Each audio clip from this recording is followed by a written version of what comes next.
is not carnal, I was born in it. You converted, this is not for you. Weapons of our warfare is not carnal, I was born in it. You converted, this is not for you. Handle like the teddy bears, I'm trying to leave your block romantic. Flicking off the hip, I lead a scene, looking like I'm dancing. Ain't one Westworld, best believe we not gon' stamp it. Titties on the drum, the stick figure looking outstanding. Rip his top with the hands of the Lord, call that God's hand. Send a spear right to the sky and watch his front tear. I'm that nigga cause I run with them niggas, so let's get that clear. Don't question who say I'm the GOAT. I tell them God did. To be the best, you gotta beat the best. To me, that's suicide. Of course, I sound cocky to a glizzy eater. Fuck your pride. Don't need a horoscope to see I'm a star, so fuck your sign. You can believe in anything you want, but as for me and mine, God mode. I am what I am, so let's just keep in mind. I wanna be like YAHANNA, they wanna be like I. She said she lost it till she found me, and then she found the tribe, and then I make a bout face until she called me out of wine.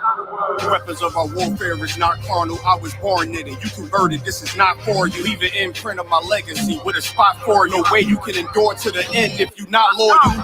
Weapons of our warfare is not carnal, I was born in it. You converted, this is not for you. Leave an imprint of my legacy with a spot for you. No way you can endure to the end if you not loyal. All time, no questions asked, we come and find you. His problems, my problems, and I'm standing behind you. Stepping with style, I'm standing on shit in my product. I take on the crowd, tell them all throw in the towel. Half moon with a silencer, make it sound like a howl. We the shit, we about movements with a growl. Heavy is the head with the crown, when I take it I'm proud. I get the order, bring my sword back wet with a smile, nigga.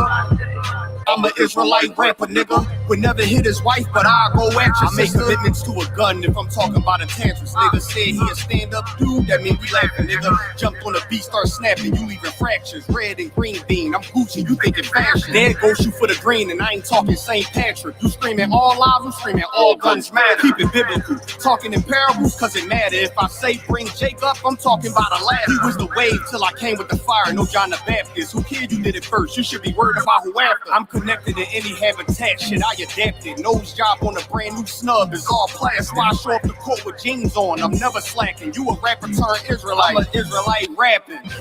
Weapons of our warfare is not carnal, I was born in it. You converted, this is not for you. Leave an imprint of my legacy with a spot for you. No way you can endure to the end if you not loyal.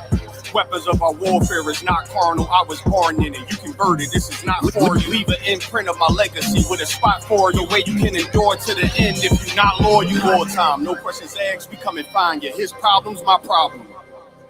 Stepping with style, I'm standing on shit on my product. I take on the crowd, tell them all throw in the towel. Throw in the towel. Heavy is the head with the crown, when I take it I'm proud. I get the order, bring my sword back, wait with a smile, nigga.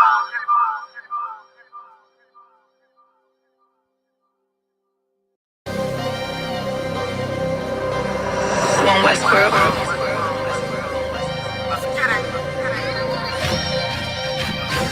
Weapons of our warfare is not carnal, I was born in it. You converted, this is not for you.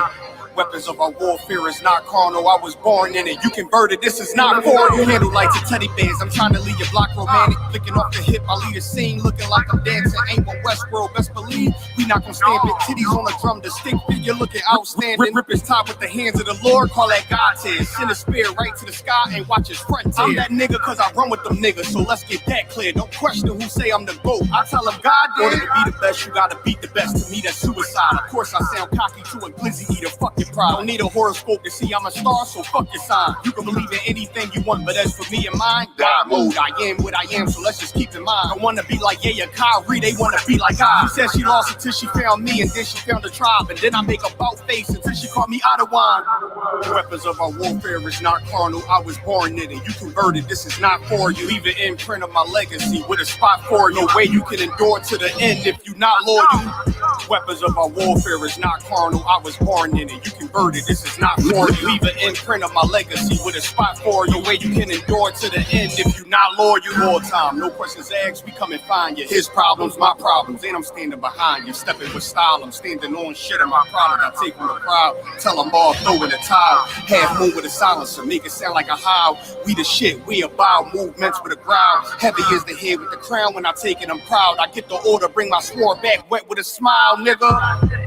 I'm an Israelite rapper, nigga. would never hit his wife, but I'll go at you. I make commitments to a gun if I'm talking about a tantrums. Nigga said he a stand-up dude, that mean we laughing. Nigga jumped on the beat, start snapping, you leaving fractures. Red and green bean, I'm Gucci, you thinking fashion. There goes you for the green, and I ain't talking St. Patrick. You screaming all lives, I'm screaming all guns matter. Keep it biblical, talking in parables, cause it matter. If I say bring Jake up, I'm talking about a ladder. He was the wave till I came with the fire, no John the Baptist. Who cared you did it first? You should be worried about who after. I'm connected in any habitat, shit I adapted. Nose job on a brand new snub is all plastic. I show up the court with jeans on, I'm never slacking. You a rapper turned Israelite, I'm an Israelite rapping.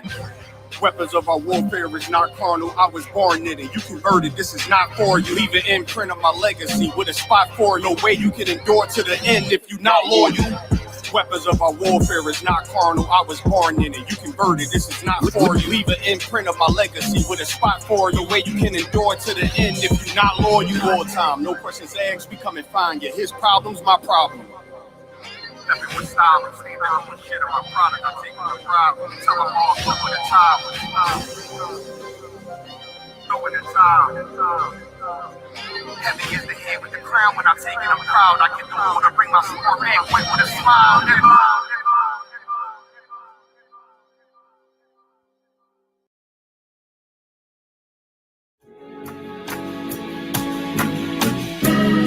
They killed, give me Isaiah 14 and 21. They did the same thing to my people. So that you said that they put billions of my houses. Yes, you said so. Should a murderer go to jail for murdering? Absolutely. Should a thief go to jail when he steals? Absolutely. Should a robber pay back the money he robbed? Absolutely. So why shouldn't the white man pay for what he did? That's right. That's right. One day you'll see just how it feels. Payback is a dog. It's a dog. Payback is a dog. It's a dog. Payback is a dog. It's a dog. Payback is a dog. It's a dog. I'm in a hell of a hole, was never expected to grow. Just obstacle set in the road, dead a result of me selling my soul. The story I'm telling is cold, but yet it's what everyone knows. The white man's the devil is known. America was never a home, only a place of captivity, safe facility, hating, disfigure me. They claim that I'm lazy, be killing me. Maybe this slavery draining my energy. 400 years and counting, the trail of my tears is countless. The fact that I'm here is astounding, but I can't wait till this shit is surrounded. Ready to tangle my king and the angel, be ready to rap. Crack in the sky, nuclear missiles are making it official. I'm capturing every cracker surviving. Put them all in chains where they need to be, slavery for me. And let the whole world see that with them in the cages, safer in the streets. Put the dog on a leash, get resolved for the beast. 144, get the ruler show, we could all be at peace. As soon as the trumpets are sound, your kingdom we busting it down. The only way justice is found, the time for your judgment is now. You'll see just how it feels. Payback is a dog. It's a dog. Payback is a dog. It's a dog. Payback is a dog. It's a dog. Payback is a dog. It's a dog. Look, ain't no remorse in my blood slip. It won't be no compromise. Now it's time to feed the worms. Watch his body turn to flies. I clutch iron while you trust the lies. The next Glock I buy gon' be Gen 5. I get it customized. And sending shots off like farewell. Praying payback come back around like a carousel. Still remember YAHANNA's words ringing in my head like bells. Said you in his body, you fit the Lord, fuck the cartel. Triangle choke, apply pressure to the game like I did Vondale. Payback's a bitch in a dress, she a bombshell. Revenge is served cold, I just hope they make an oxtail. Glock fresh out the box, I swear it got that new car smell. Made myself a target in a world of mad shooters. There was design 5 for our babies to pass through it. And the day of our king's reign, I'll be overzealous. They bought my jealous, I bought brand new parabellums. see just how it feels. Payback is a dog.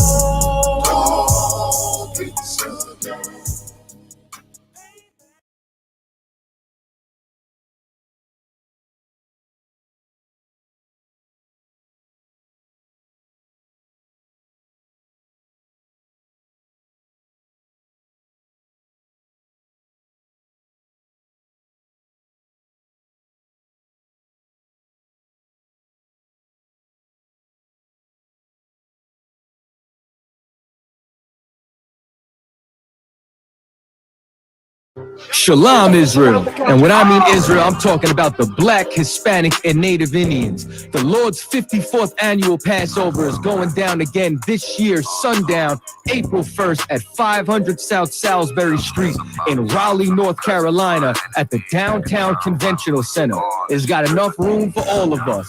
The Lord's 54th annual Passover. Last year, brothers and sisters showed up from all over the world, rocking ancient garments and glorious apparel in order to serve the Most High in Christ. Now, it's that time again. Commander General YAHANNA is putting out the decree for all brothers and sisters to show up sundown, April 1st in Raleigh, North Carolina. But before then, Thursday, it's going down at the Durham Armory, our annual all-black party. Last year was also the Hebrew Academy graduation dinner. This year, Commander General YAHANNA got something special for y'all. It is going down. What's happening? A full-blown Hebrew concert featuring Shaw, U.P.K. Natazal, Kwarak Ice. This is not something you want to miss. Join us at the Sheridan in Raleigh, the hotel right downtown. It's at 421 South Salisbury. The Passover is right up the block at the convention center, literally within walking distance. Make sure you pull up. Make sure that you do your due diligence because rooms are going fast and they are limited this weekend. You understand? We have months in advance of preparation. Do not wait till the last minute to get your room. The Lord's 54th annual Passover, Saturday, April 1st in Raleigh, North Carolina. Join us there. It's about time, sending curses to them enemies.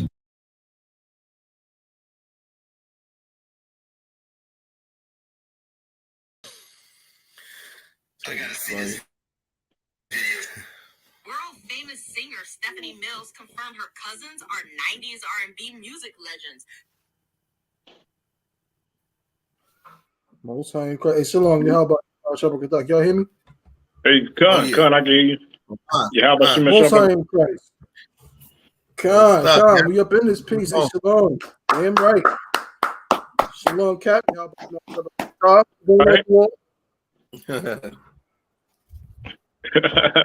Oh, snap. Most High in Christ. I wasn't expecting you so quick, brother. Shalom, how about you? Yeah.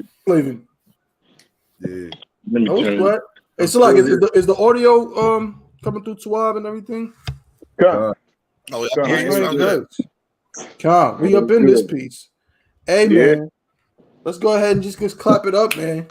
Episode number 19, the Chain Breakers Podcast. The whole family's here. We're all here.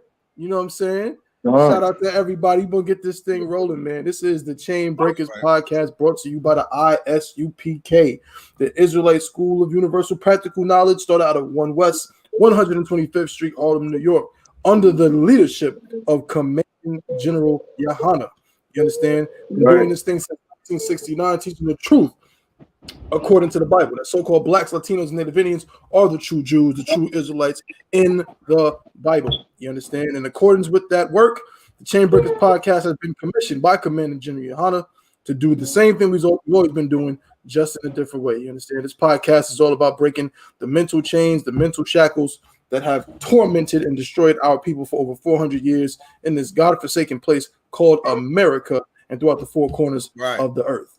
And every single week, we bring out stories and different things just to show our people the reality of what's going on in this place and how we can make a change for the better. You understand? And of course, I would not be able to do this if I wasn't joined by my co-constituents. First and foremost, Captain of 10,000, Yagarwa. That's right. Long Cap. My brother, Officer of 1,000, Kowal. My brother, you know what I'm saying? Straight out of the Ville. Damn right. You know what I'm saying? My A1, my day one, Officer of 500, Yaramak, Bull City's finest in the building. You know what I'm saying? With the big styrofoam cup, holding it down. You know what I'm saying? I, of course, am Officer of 1,000, Thabawan. You know what I'm saying? This is the Chain Breakers podcast, right? Damn right. Oh, Thawada. You know what I mean? We're going to get this thing rocking, man. We got a very suave episode for the brothers and sisters today. We're going to get into a lot of topics, you know what I'm saying? Hot topics that's going on in the world today. You know what I'm saying? You're going to get insight from real priests and prophets of God. Do not let that go over your head. And do not miss this opportunity. You got real priests and prophets of God, my brothers right here, who are going to make it very plain for you what's going on in this place, okay? So we're going to cut to it. But before we get into the stories for today, we got some big stories for today. Before we get into that, I'd like to give my brothers and my Adawan an opportunity. If there's anything they want to bring out that's off the cuff, first and foremost, okay? So, Cap, is there anything you wanted to bring out before we get rolling? Yeah, Con, man. Hey, you definitely gotta. If everybody watching, you definitely gotta check out last week's episode, man. Good Lord. Damn right. Last episode was on fire, man. I look back at this, I was like, damn, man. You know, I'm watching it, man. You know, man, brothers, you're Mark and Kowal getting in on it. I was like, God damn, man. Everybody, hey, that's something, man. You know what I'm saying? Right. Hey, man, hey, it's an honor just to do the Lord's work, man. You know, and confound them wicked pastors, man. That's you know, that's what I love, man. You know, damn right. Most High in Christ. I'm glad to hear it. That's what we try to do on this show. You know what I'm saying? So anytime, like the Cap said, anytime we can do this work, we're gonna get rolling with it. You know what I'm saying? Yeah. So Kowal, anything you want to bring up, brother? Oh, you know what I'm saying? Nah, just pay your tithes, man. Let's get it on. Get ready for this Passover. You know, let's keep damn right. Yeah, let's go. Damn right. Pay your tithes, man. Put that on the screen, man. Make sure you pay your tithes, man. We got some brothers and sisters up in here. Let's get some more up in here, man. You know what I mean? Let's share this stream. Let's share this broadcast. Copy and paste that link. Whether you're watching on the Chain Breakers podcast on YouTube, whether you're watching on the Durham page on Facebook or YouTube, or you're watching on Facebook, make sure you are sharing these lives. You know what I'm saying? All of these I.S.U.P.K lives need to be shared and broadcasted and plastered over all the social media networks and platforms that are out there. You know what I'm saying? Right. Yaramak, you got something for you, bro? Actually, yeah. I wanted to pose a question to y'all if I could. Please. I wanted to ask y'all opinion, man. Like, what do y'all think about Christian pastors, man? Like, I always say that, you know, as far as I know, there's like two types of Christian pastors. One who knows he's a hoe for the white man and knows that he's lies according to the Bible. But then and this is the question: do you believe that there are certain Christian pastors who really just wholeheartedly believe that what they're teaching is correct and they really do love black people? But they've just been taught by generations of Christian dogma that they just really don't know. And I just wanted to open the floor up to for y'all brothers to chime in. Hey Cap, what you got, Cap? Con. Hey, that's heavy metal too. That's heavy metal, Mark, and that's a good question. Right. Because like I said, I always let everybody know that I was raised for my father. He was a pastor, right? And so but you know what I'm saying, don't think of my father being like Creflo Dollar and sort of that, because he didn't make no type of money like that, you know. I learned by my father being a pastor how crazy and satanic Christianity is. Because it was like in the church, I was like, my father got voted out of the church, you know. Because my father, I feel he believed in what he was doing, believed in Christianity, you know, something. And it wasn't like pastors wasn't being demonized the way they are right now. You know what I'm saying? And they wasn't doing a whole lot of wicked shit. You wouldn't.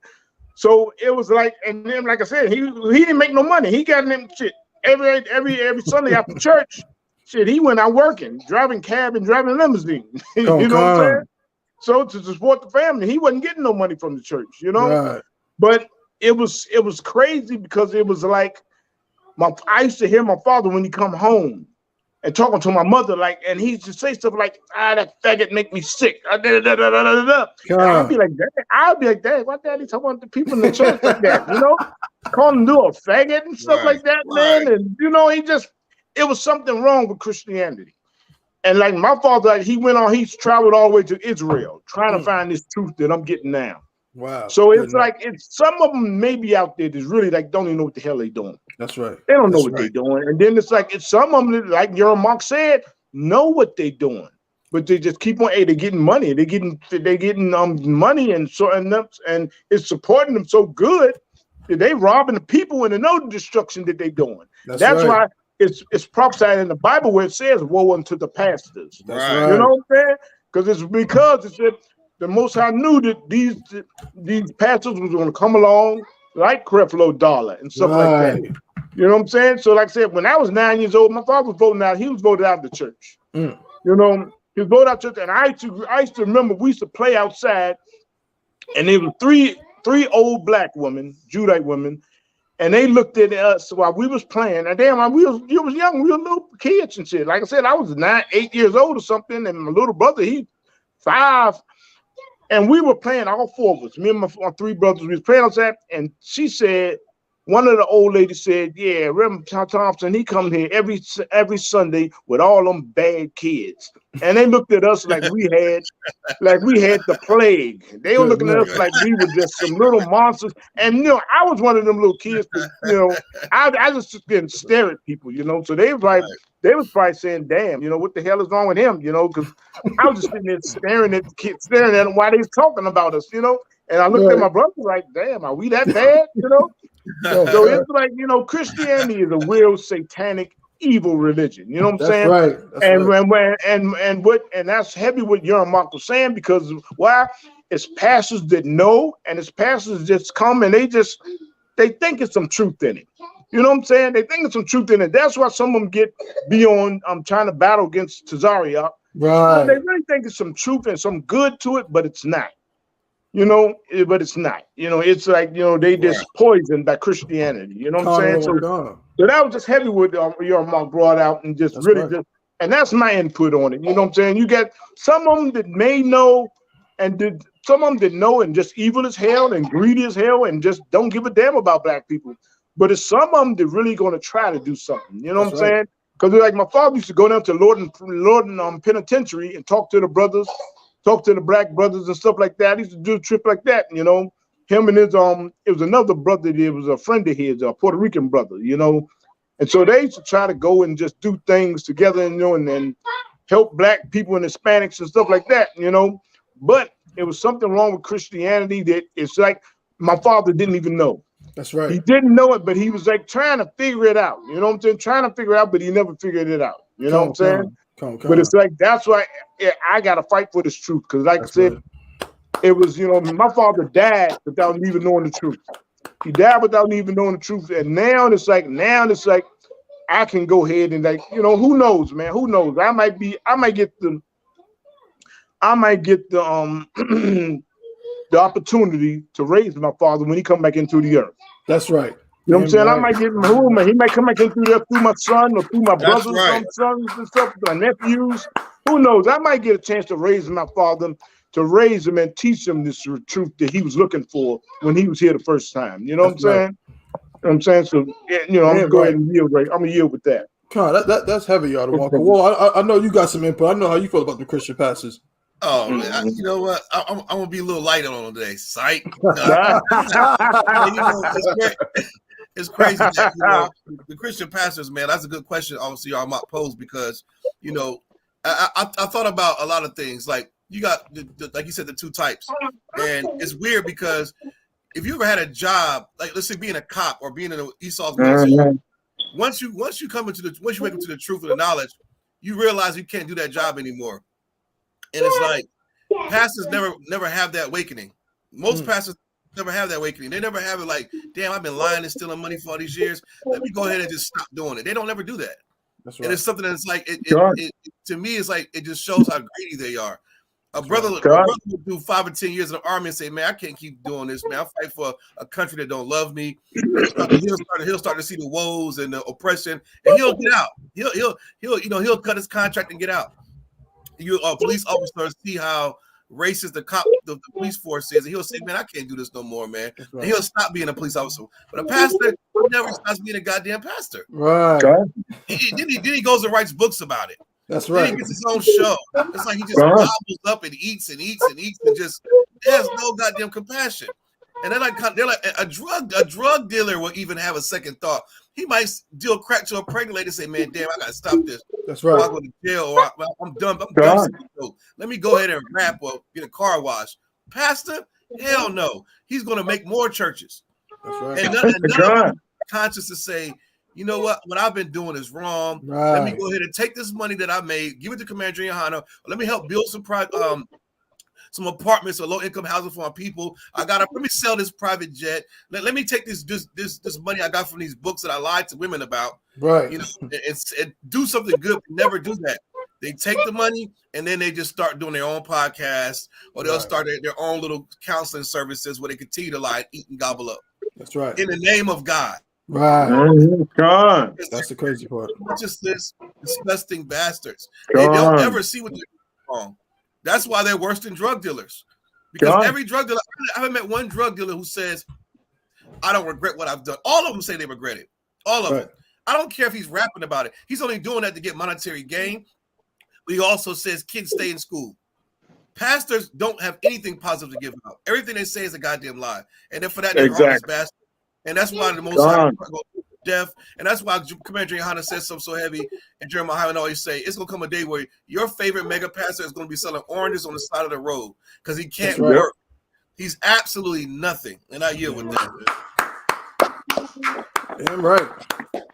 Most High in Christ. If I could, I'm with these brothers. You know what I'm saying? I agree with this. It's a great question, Yarmak. For sure, you know what I'm saying? There's definitely, I believe there's some pastors that, they just been lied to so much. I mean, remember we had a cat, I hope he pops up in the show today. What was his name? Black Catholic pastor or something? Like that. What did he say? He said straight up, when I asked him, he said, yeah, basically his mama raised him a Catholic, and so he just can't let go.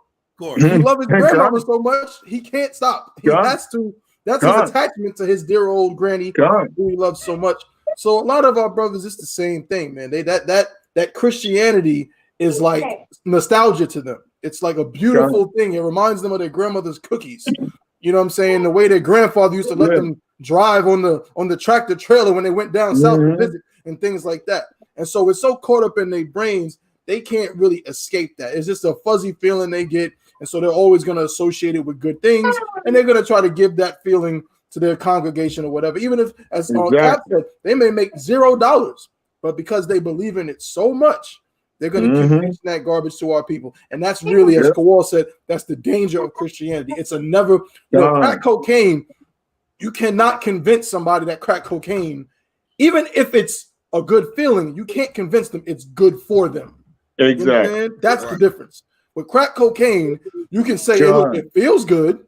You're gonna enjoy it for the time, but even a crackhead will tell you, a crackhead will tell a teenager, yo, don't mess with this. I don't want to ever see you touching this stuff. I don't want to see you. No, not you. That's but a Christian, no, you tell an excellent story about how the Christian pastor or the Christian, when you told him that you don't, your tattoos, you don't like them, because if you had learned the truth, you would have never got them in the first place. And what the pastor tell you? Well, yeah, that's good, son. But Jesus still loves you if you get some more tattoos. Good Lord. Like, come on. Like, so that is the sickness of Christianity. You know what I'm saying? Exactly. But Mark, from your experience, you asked the question, how do you feel about it? I was just asking y'all. I mean, if I could, I was ask a follow-up question then.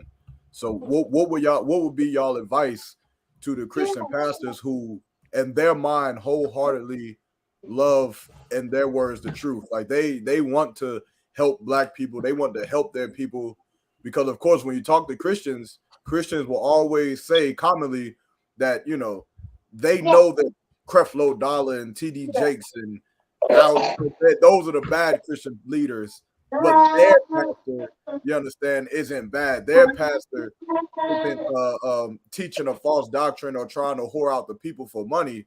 So what would be your advice to those pastors and those Christians to make sure that they are indeed not that wicked pastor? I would say you got to humble yourself and close down your church and give it to Commander General YAHANNA. Right, that's right.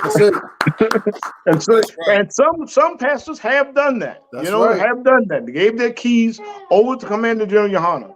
So I would say that just really close down and really get into the truth. Put on all black. That's right. Put on black. Start as a young man. Just start. You know what I'm saying? You can still do the work of the Lord. You know what I'm saying? Now it'll be for real though. It won't be that fake Christian crap. Right. Damn right. I mean, I think that's pretty much it, man. That's excellent advice. Nothing better than that. Close down that church, give up them keys, and really get in this body and do the work actually, because we can use that church. We can use that building. You know what I'm saying? We can actually put some use to it. We can house some brothers in that back room. That gigantic back room can hold a couple of beds. I know YAHANNA over there in Goldsboro building a barracks. You know what I mean? You can get some beds, you know what I mean? They some little twin beds and fill up space real fast. You know what I'm saying? And Salakia, and then the churches always had those basements where they eat all that ham. That ham and coffee. That's right. After church, they always eat after church. You know what I'm saying? Right. All that. So that's a lot of room for those living quarters. Right. That's right. Damn right. Oh, man. And what's crazy about that? Yeah, cool. Yeah, he's so right about that. All that did, obviously, our mock, obviously the U.P.K, the old nigga was doing way more than a Christian pastor, man. That's right. Way more than any Christian pastor doing. The other crazy part is I thought about something that's heavy that, with Christian pastor, y'all mock said, why they don't stop? Or what keeps them going and going. I think that gospel music has a lot to do with that, man. I'm gonna tell you why. That's right. Because when you think about it, they tried to say that rap and hip hop music was a soundtrack to selling crack cocaine and drugs. That's not true. That's right. It's not true, because every drug dealer that stopped selling drugs, they listen to rap music still. That's right. Some of them started rapping against selling drugs. That's right. But the music those did not change. That's a Christian pastor listens to gospel music, and before they start their sermons, a lot of them said, "Well, I was on the way to church this morning. I heard this song that struck my heart." They gospel music is the soundtrack to every lying Christian pastor. That's right. And if he stops pastor, once he stops being a pastor in the pulpit, he's going to hear a song that's going to make him write a Christian book, because that music is so satanic. They have something called intentional limitations. And if I listen to a Korean song or a Chinese song or a Punjabi Indian song with all these weird ass, all this stupid Scottish crap, right? After if the language is, if somebody's talking to me like that, then I'll just tune it out because I don't understand it. Because if there's music behind it, I'll listen longer. Right. So absolutely. With gospel music, people will tend to, it bypasses your attention limitations, meaning you just sitting there and this gospel music grabs you and it makes you extremely emotional with all these chords, and then you think God's talking to you. You think that this song is made for your life, and that keeps you in the church. The gospel music ties to Christianity. It's a part of the tradition and culture of the church. That's why Christian pastors will never stop being pastors, because they have a soundtrack to their life, which is gospel music. Damn and right. Gospel music is so disgusting. And if they stop listening to the gospel music, they'll stop. They'll start to hear what we're saying. Right. Because you think about what you cut that gospel music off, then you can maybe have a fighting chance of stop being a disgusting pastor. But as long as you have a soundtrack to go and support what you believe in, you're never going to quit. That's right. You're never going to quit. Right. That gospel music has to be stopped. If that gospel music stops, we're not give the pastor a 50-50 chance. It's still like it. Now I'm stuck with the words. I'm stuck with what I'm reading. I don't have the soundtrack to it anymore. That's right. Church wouldn't be church if they asked for tithes and the organ didn't start playing. That's right. You cut all that music stuff out. Maybe you might have a chance to hear some truth. That's right. Now you with that. Damn it's right. crazy. Damn right. It's a lot. If I could, that's such a heavy point. This is two things real quick. We can move on. But first and foremost, the idea that drug dealers, you know what I'm saying, that rap music. Let me tell you something. Correct me if I'm wrong, Cap. Captain Yagawa, you know what I'm saying, is, from DC, grew up in DC in the 80s, in the late 70s. Tell me, Cap, if I'm wrong, tell me I'm wrong. The drug dealers in DC in the mid 80s and late 80s, were they not listening to like Bustin' Loose and damn go-go music? Right. They weren't listening to shoot 'em up, bang, bang rap songs. They were listening to Anita Baker while they were driving in fancy BMWs. So no, rap music is not what makes people deal drugs. You know what I'm saying? If anything, like Kawhi said, gospel music is more prone to make a nigga deal some drugs. Why? Because he was like, man, I should stop selling these drugs. I should stop doing this to my people. Then he gonna hear that damn, he gonna hear one of them whinings, and he gonna be like, you know what? God's gonna love me anyway. Let me go push this last pack. Let me go sell these drugs to my people. Go ahead, Cap. Hey, Salakia, Thaba, if I could, I remember the first drug dealer pimp I used to ever know lived up the alley from us. Named Gigolo. And they used to call him Jig for short. Right. And he was a friend of he was a cousin or uncle, I believe, of the brother Tweet that we used to play with, right? So Tweet was like my older brother Victor's age, so we used to always play with them and stuff like that. But everybody knew Jig, Right. So back then there wasn't no rap music back then. Right. You know what I'm saying? This is late set. This is like middle 70s, middle 70s and stuff. So it wasn't no rap music, back then. You know what I'm saying? So you can't blame it on rap music. Can't blame it. Definitely can't blame it on rap music. That's man, right. So it was like it's crazy. That's crazy. Pimps in the 60s and 70s was listening to the Stylistics and the Delphonics. Right. And the damn Gap Band. You know what I'm saying? But yeah, that gospel is disgusting. This is the last thing before we move on. That gospel is so disgusting because I know right now, I tell the story too. My little sister has not been inside of a church since 1998. You know what I'm saying? She not, she ain't no Christian. She ain't none of that. Yeah. But if you play Safe in His Arms by Vicky Winans, if you play that song right now, she is going to cry a river of tears. Out of nowhere. She's gonna cry. If you play that song right now, she's going to shed a bunch of tears. That is what that gospel music does. It is wicked, it is demonic, and it gets the spirit stirring in you, whatever. And it don't make you change, it just makes you continue to be a sinner. And Lucky, if I could, the organs, and then the pastor goes with it. They work together. The music goes down. He goes down. Duty starts and the women start jumping up and they start shouting. So it's hypnotic. You know what I'm saying? That's right. It's hypnotizing. You know what I'm saying? It's crazy, man. Right. Damn right. It's a circus. It's an evil circus, and it's so satanic. It's so satanic. And they say, "Oh, I've been touched by God." No, you've been touched by a demon. That's right. That's right. Man. Oh, we. Most High in Christ. Well, you know what I'm saying? Hey, look. So we gonna go roll right along. We basically just gonna deal with two main stories today. Y'all. If I could, I gotta run. Okay. My relief is here at the slave, so I gotta run down the street to the house. Most High in Christ. God. And I'm gonna see y'all in a second. Most High in Christ. All right, brother. We gonna see you. Shalom, Lord of Christ. Shalom, Lord of Christ. Most High in Christ. So this first story we're gonna get into is a sad one, of course, but this is a story out of Michigan. I always like to start off the show before we get into like the real hot button issues. I like to start off with some stories that you may not have heard about, you may not have seen, you may not be aware of. You know what I'm saying? So, out of Michigan, this is a story out of Atlanta Black Star. It says, "We had an alibi."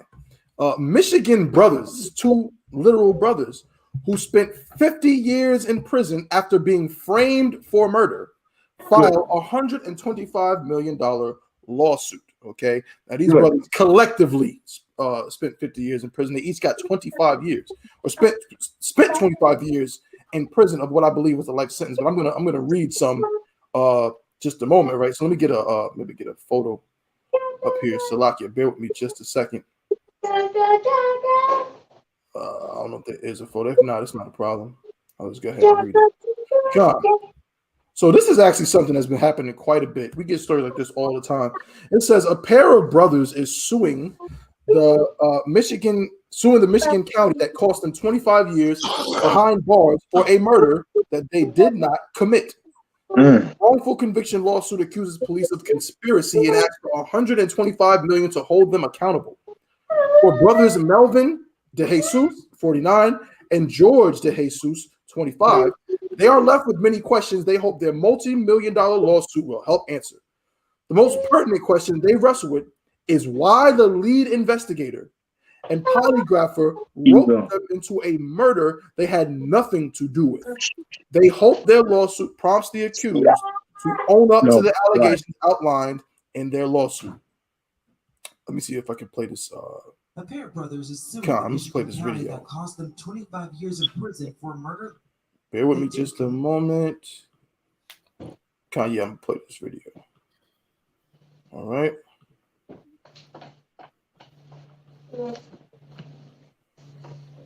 Here we go.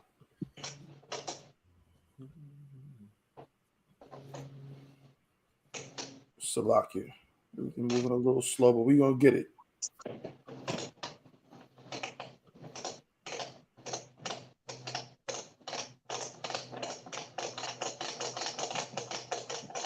Yes. Wrongful conviction law accuses police of conspiracy and asking for $125 million to hold them accountable. Why was this evidence confirmed? Why did they do everything that they did in order to, secure a conviction? 49-year-old Melvin Dejesus and 45-year-old George Dejesus were accused of raping and killing their neighbor on July 11, 1995. While a classmate, Brandon Gohagan, admitted to the crime, the brothers alleged in their lawsuit the lead investigator and the polygrapher in the murder case conspired to get Gohagan to implicate the brothers in order to get a lesser sentence. We already had Gohagan admitting to raping, and he cut this deal to get a second-degree murder case if he passed the polygraph. If he passed the polygraph and made up this story about the Dejesus brothers, now you might have a chance to get 3 murder convictions. At the time of the murder, the brothers claimed they were at a party. Their witnesses upheld their alibi, but police never told prosecutors. We had alibi. There was no physical evidence. The brothers were later arrested and faced charges connected to the murder. At the trial in 1997, prosecutors exploited the witnesses' inability to remember exact details about the party 2 years after the fact. The jury convicted the brothers. We always maintained our innocence. After years of denied appeals, the brothers' case got the attention of the Cooley Innocence Project, who worked with the Michigan Conviction Integrity Unit. The evidence in the case was re-examined, and investigators found the alibi was never shared. No DNA evidence connected the brothers to the crime, and the polygrapher fabricated test results. They were finally released from prison last March. In our legal system, our civil justice system, accountability is measured in dollars. The Oakland County Sheriff's Office declined to comment on the lawsuit against him. George and Melvin hope their $125 million lawsuit helps get them answers from officials as to why they spent decades behind bars for a crime they didn't commit.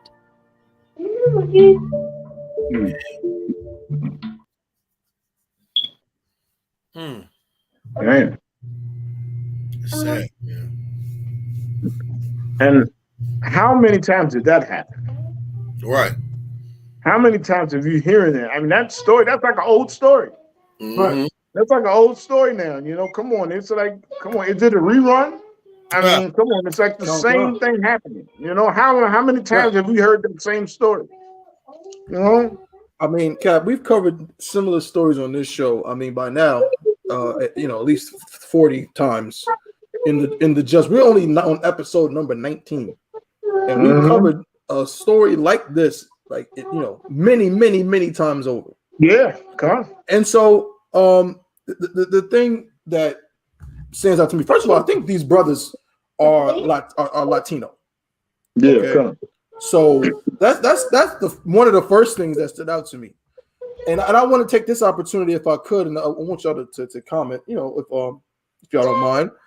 But Salakia, I really don't like fake Israelites, y'all. I'm sorry.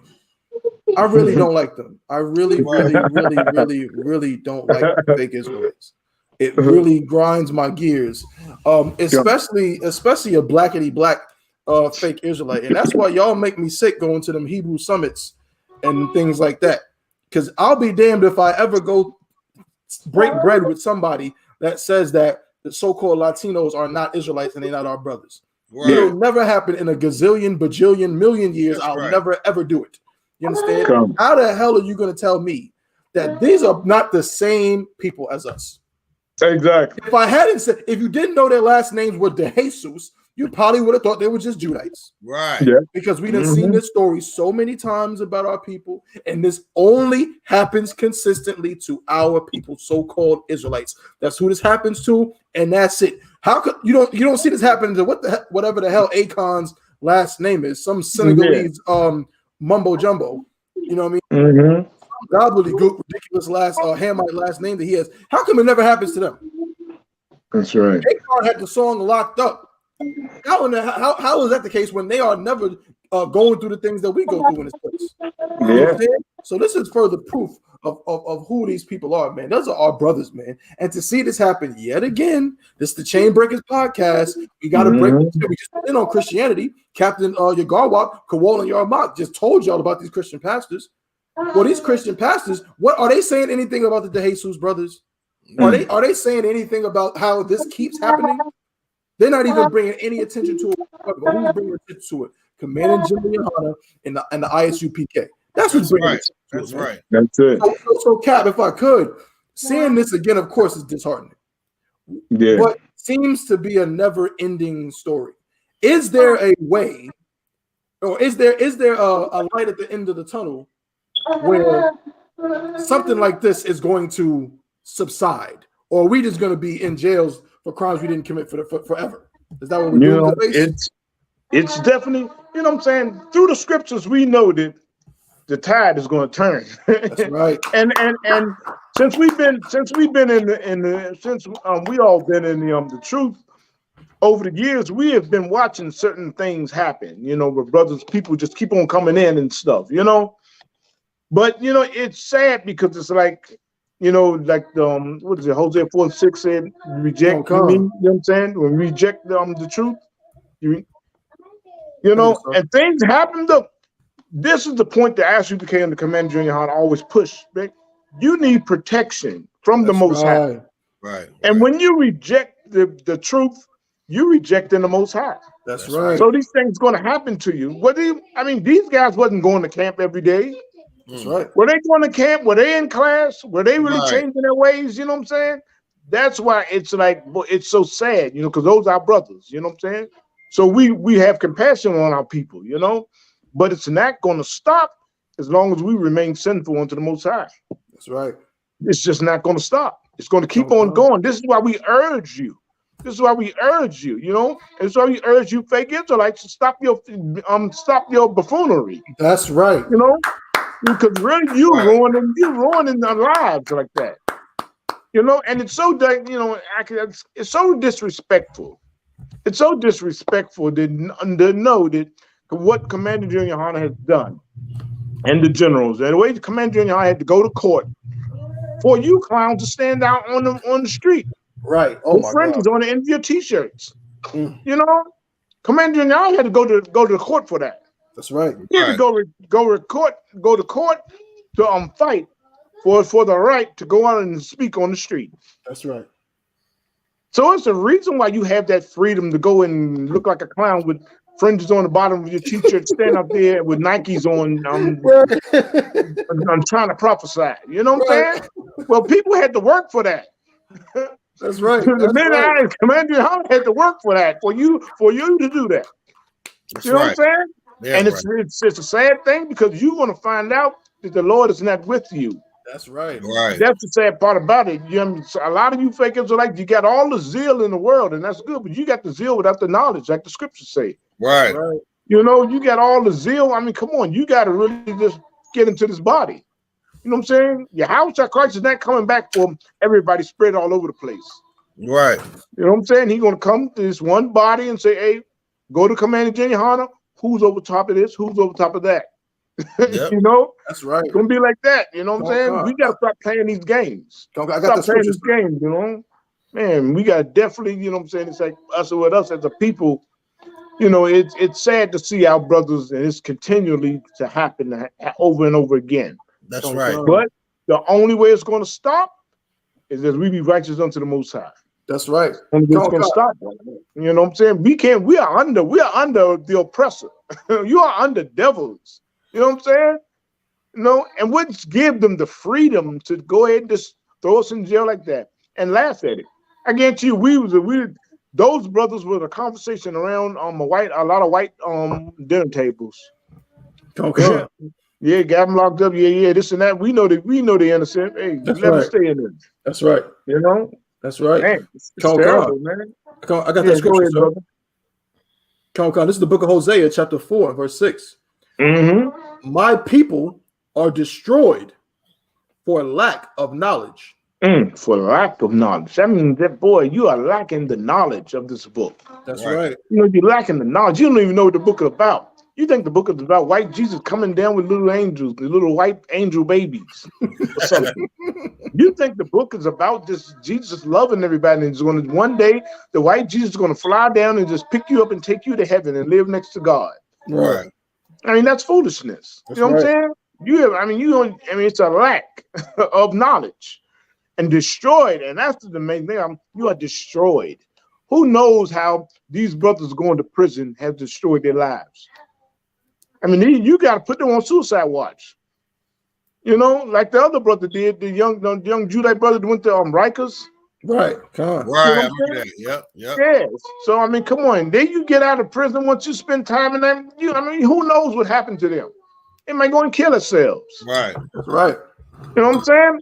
Okay. But because you have that lack of knowledge, read the script. Read on in the scripture. Okay.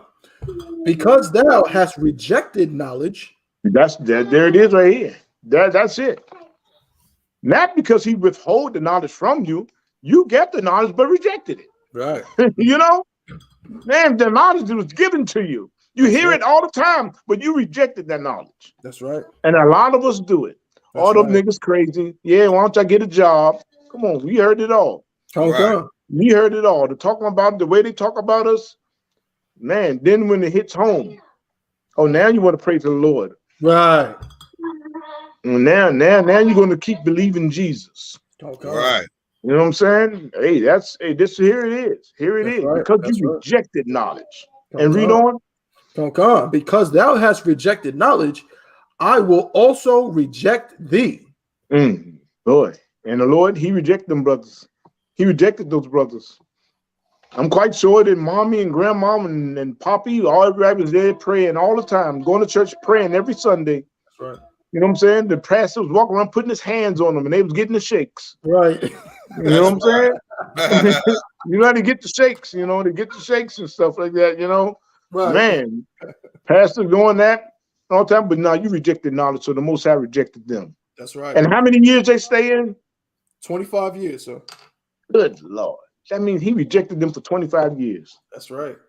Good Lord. That's terrible. That's us. The Bible is our constitution. I don't know when they're going to wake up and understand. It's about us, telling our story, telling us what the medicine we need. The medicine we need. And it's telling us about the poison that we get that put us in these situations. That's right. Thank you. Go ahead, brother. Come. Let me just finish the scripture, sir.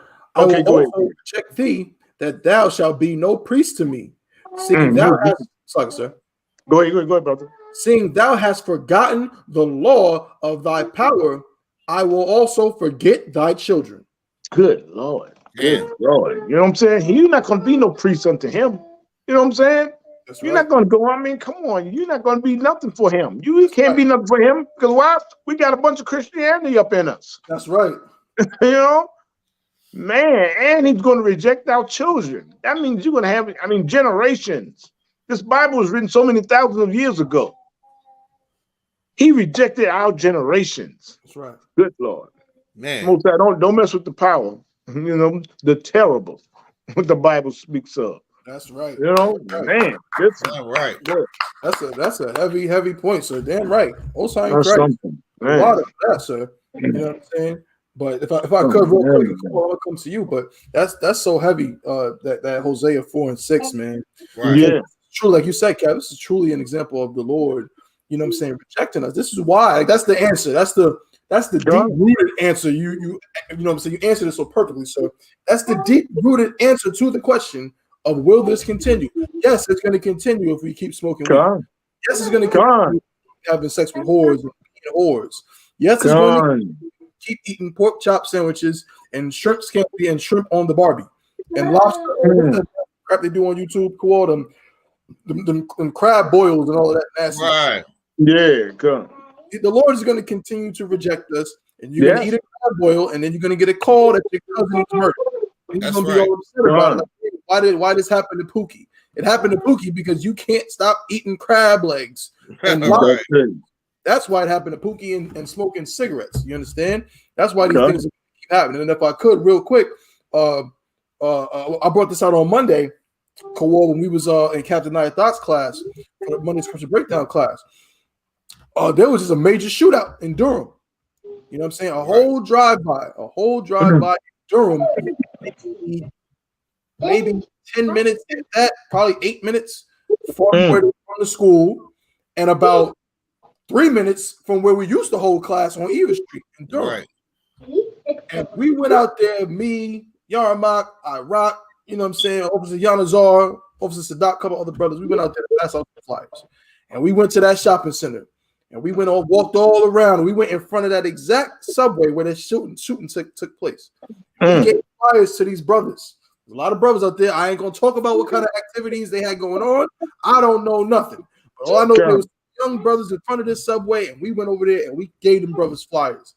And I-Rock gave them an excellent speech, a talk to them and say, look, you know what I mean? The killings in Durham, violence is crazy. We gotta stop this, man. We dying. Like these white people, these oppressors are looking at us, and you know what I mean? And they just loving it, sitting back, watching us destroy each other. And then the brother said, okay, I hear you. You know what I mean? Ain't nobody coming to class, but that's neither here nor there. Right. Now that subway got bullet holes all up through the window, all through the side, bricks. All of that, literally right where we stood, there's bullet holes in that wall right now. You know what I'm saying? And that happened less than a week ago. You feel me? Like, so that's the same thing, Adawan. It's like knowledge. You'll see the priests and prophets on the corner, and what do? You say, like Cap said, you say what? Get a job. Yep. Do this. Do that. Go home.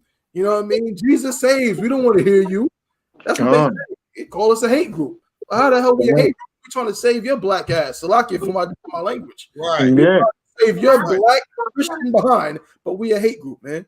But again, when you see something like this, you know, again, same story over and over and over and over again, and it only happens to our people. Right. That's it. That's heavy you brought that out because that's a sad story, especially when you talk about the time they got. And they were innocent, man. Like, I don't know if people really understand how bad jail and prison is. And for you to take somebody's that many years of a brother's life, I don't give a damn if it was 1 year. It wasn't your life to take like that. And what happened to the days? What happened to the days that people got fired for malpractice? That's right. That's gone. Remember back in the 80s, about 93, 92, 95, you would see headlines about lawyers and doctors getting fired for malpractice. What happened to that? Is that lost art? Right. Everybody on that goddamn case note should be fired. God. Damn right. It's ridiculous. From the judge on down, because it took the damn Cooley innocence program to go dig in these crates and find out that these brothers were innocent. And without people like Commander YAHANNA and other organizations like the smaller non-spiritual religious organizations that actually give a damn about justice, then these brothers would still be in prison right now rotting. That's right. Yeah. That's right. That's right. And imagine how many more of those are saying they're innocent. That's the scary part. The scary part is how many more brothers are innocent. And everybody that's on that caseload, from the job turkey who did the damn polygraph and down, all of them should be examined. Say, if you was on this case, I need to open up every other case that y'all niggas was on, because y'all threw these guys in jail for no reason. That's it. It's simple. It has to be a paper trail of injustice done, and you know, $125 million is a short shot, man. That's piss money. Yeah. I mean, I can think about spending $100 million in my head right now in 2 seconds. That's right. Who gives a damn? 25 years, you better put $1 billion on that. You better put about $1 billion each, and that's still not enough money for what they did to those brothers. Psychological damage, the women they left behind, their mothers. Maybe they had children. Maybe they had goals and plans to open up a poppy store or be a doctor or lawyer or go to the league. We don't know what these brothers did prior to this. And food, and that goes to show you also that this whole political system and this whole judicial system is a game, because you take the plea deals, and even if you're guilty, that doesn't matter. That's right. So apparently this whole thing, that's why we need to be in charge, and we will be in charge soon. Because if you're guilty, your ass is guilty. If you're innocent, you're innocent. There is no game to be played. That's right. There's no attorney Thabawan versus Captain Yagar Wap in court. That's not what it is. Either you did it or you didn't. You don't need that. And that's crazy, man. The dude that said that the dude admitted to what he did, the neighbor, raping and killing that neighbor.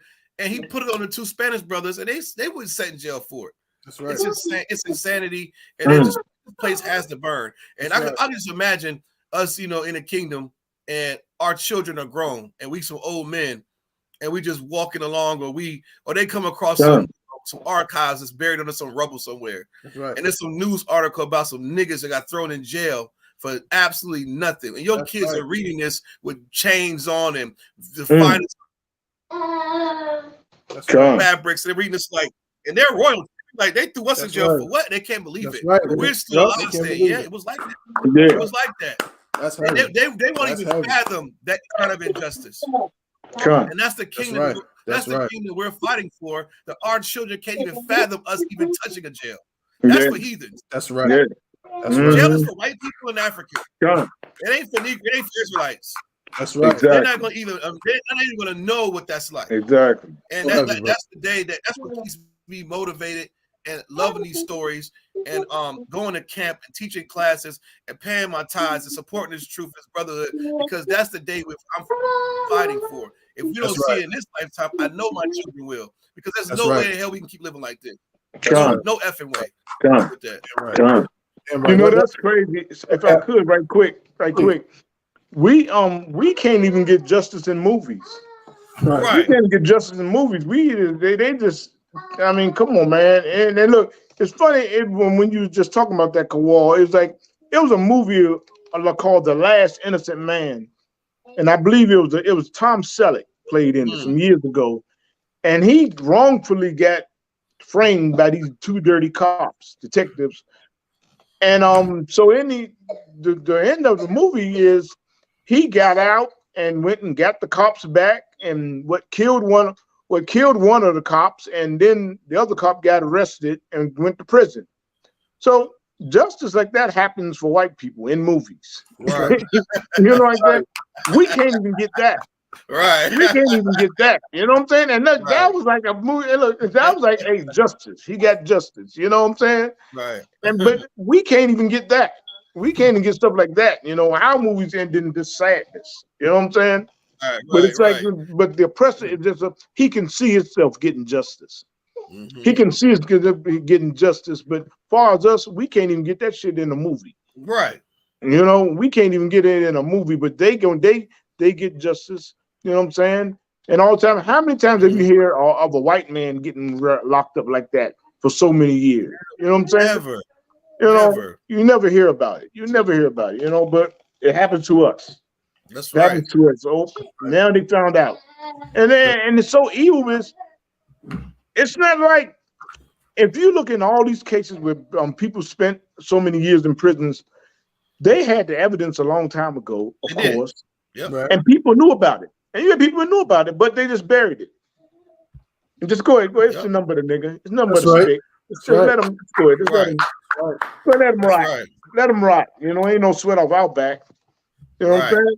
Boy, go ahead, brother. I yield, man. Right, if I could, that's so heavy. Before we move on, man, y'all bringing out heavy metal. I'm gonna have to clip up some of this because what y'all saying is just so right on time and just so, you know, so perfect, so pertinent to this topic. And it reminds me of something that Wall brings out all the time, which is so true. I remember being a young kid, and I remember my dad was so, you know what I'm saying, in my neighborhood in Queens, I live near from near Left Rack City. And there used to be a video store. Like, remember we used to rent videos. Remember that was a thing? Video. So there was a video like rental place on 99th Street in Horace Harding, right? And he used to go there. One day he brought home a movie. You know what that movie was he brought home? It was a movie called no, not quite. It was a movie called Life, starring Martin Lawrence and Eddie Murphy. Oh yeah.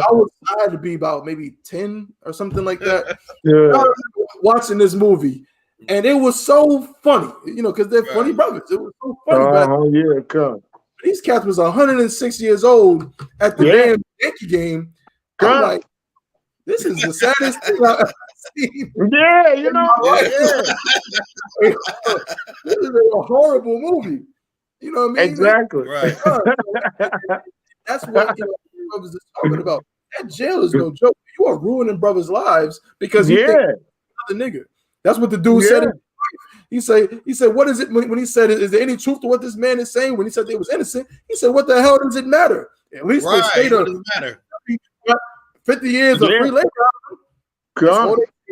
That's literally what they become sway black men. Give a damn about the stenographer and the lawyers and all that. They don't give a damn about how innocent these brothers are. Who gives a damn? That's right. At least the state, you know what I'm saying? That looks good on the state's records. We got convictions. We convicted more people for murder than this state and so on and so forth. Yeah. So same thing. And last thing before we move on, what Kawal said is heavy too. If I could, the games that they play.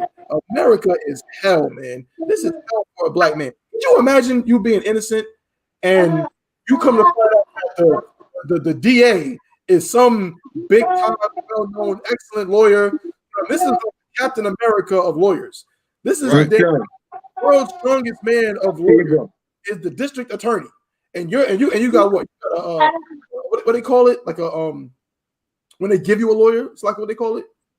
Court-appointed attorney. Yeah, a court-appointed attorney or what have you. But you got to face against, you know, the DA version of Johnny Cochran. That's a damn thing. You know, somebody's life like that. Like, wait a minute, why the hell is there somebody that's putting an effort to prove that I did a crime? Why don't we just have, like, why is there two teams, as Kawal said? There's the defense and the prosecution. Why isn't there just a truth team? Like, why don't we all get together and find out who the hell did this instead of, oh yeah, we're gonna appoint this person to prove that he committed this crime. Man, if you're black in America, I'm telling you, it is a scary world out there. I advise you to join the I.S.U.P.K. on the community. That's right. In these classes, because it is scary out there. I don't want no parts of it. Good night. Right. That's right. Come on. Moving right along, you know what I'm saying? Before we move on, let's just say shout out to everybody that's tuning into the Chain Breakers podcast today. We appreciate all of the brothers and sisters that rock out with us, you know what I'm saying? Tune in every single week, do a quick roll call. Shout out to the sister, I believe that is Yaparana. Shout out to Yaparana. Shout out to sister Yaparana. Shout out to the sister Warapa. Shout out to young man Jay. What's going on, Doc? Shout out to Officer Maya Shaw. Shout out to the sister Sakura Anaya. Charlotte. Shalom, sis. I believe that's Officer Abraham's rib. Shalom, we got Shabaya Allah in the spot. Officer 500 Shabaya Allah. What's going on, Doc? Salaki, my brother, Officer Guy Boy up in DC, holding it down. Shout out to the sister Sakura, Cap Rib. You know what I'm saying? What's going on, sis? Shalom, Shy. Again, the water to everybody, you know what I'm saying, for being with us, tuning in with us on today's show. Don't forget, man, that Passover, we're gonna run a promo at the end of the show. That Passover is going down April 1st in Raleigh, North Carolina, man. Give it up for the Passover. It's gonna be excellent. I'm gonna be up in there. Kawal gonna be up in there. Captain Yagar, I'm gonna be there with all kind of headpieces and all kinds of things. You know what I'm saying? On the table. You know what I mean? He's gonna make sure that there's all kind of merch. Get, you know what I'm saying? Top stuff, man. Top quality stuff. All right. So most time, Chris, we're gonna move right along. So basically, we're gonna kind of end it on this, or go. This is gonna be towards the end of what we want to talk about today. Who saw what happened with that brother Damar Hamlin? Anybody see that? Oh, you talking about the football player? Con. Yeah, come. That was good. Did anybody see it live? I didn't see it. I didn't see it live. I didn't see it live. I just heard about it. Did anybody see the clip of it? I didn't see it at all. I did. Yeah, I saw the clip of it. You know what I'm saying? You're gonna tell me what happened, because I haven't seen a clip. I'm squeamish when it comes to stuff like that. He made a tackle. Yep. He made a tackle and got up, and then just fell down. Oh snap! So it was like, I guess live it had to been real dangerous looking. Whether you get up from a tackle and then just fall back down. But it's like it's a sad thing. It's a sad thing, but I hear he's okay. But the hypocritical thing about it, the whole story was, he had GoFundMe. It was a GoFundMe. So I know you read about that, Thaba. The GoFundMe, and it's since 2020. So before Monday night, he had raised in that GoFundMe, I think under $3,000. So after he gets injured and at death's door, now it was over like 6 million or 7 million. Good night. You know what I'm saying? It's like, and then you're giving to your charity to help these kids out. You know what I'm saying? So why isn't it? I mean, come on, man. Well, shouldn't there be some love for those kids or the people he's raising money for before he gets injured? That's right. I mean, so that shows that there's no love for the kids or whoever he's raising the money for. There's no love for that. But now that he's at death's door, now you're going to deposit money into his account. Right. I mean, goddamn. I mean, come on, man. I mean, come on. I'll go in there. I said it would go for me right now. Come on, man. Before I die, now give me the damn money. Before they rushing me to the hospital, give me the money now. That's right. Because you have it to give. You telling me you had it to give all the time. So these people, these millionaires, you have this money to give, and now he's at death's door. Now you're going to give the money to his charity. That's right. To his charity. I mean, you're really not giving it to him. It'd be different if you was giving it to him for his operation, to pay for his operation or whatever, or the hospital bills or whatever. But you're giving it to his charity. I mean, come on. Wow. And why is that such the big story about it? Right. You know what I'm saying? It's like, that was a hypocritical part about me. And it's really and it's the white man behind everything. It's the oppressor behind everything. That's him. That's his story. That's him smiling. Oh, well, give him some money now. Give money to his charity. All right, I'm gonna raise the damn charity right now. Now give me some damn money. That's right. You know what I'm saying? Damn right. I mean, don't wait till I'm at death's door. But it's sad, like I said. And y'all know me. I'm the opponent against all slave games. Come on. I mean, So when you talk about grown-ass, big, oversized men putting on armor and running into each other at full speed, it's the dumbest sport on the planet Earth.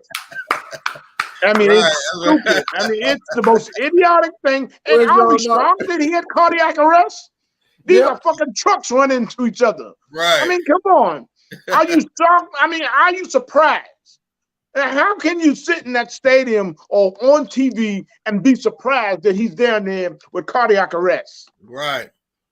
These are big, oversized Mack trucks putting on goddamn armor, and they're running into each other. That's right. And now we're surprised. Right. Oh man, we're surprised. Oh now everybody's down there praying. They're praying. The Lord is looking at you damn fools. What the heck? Right.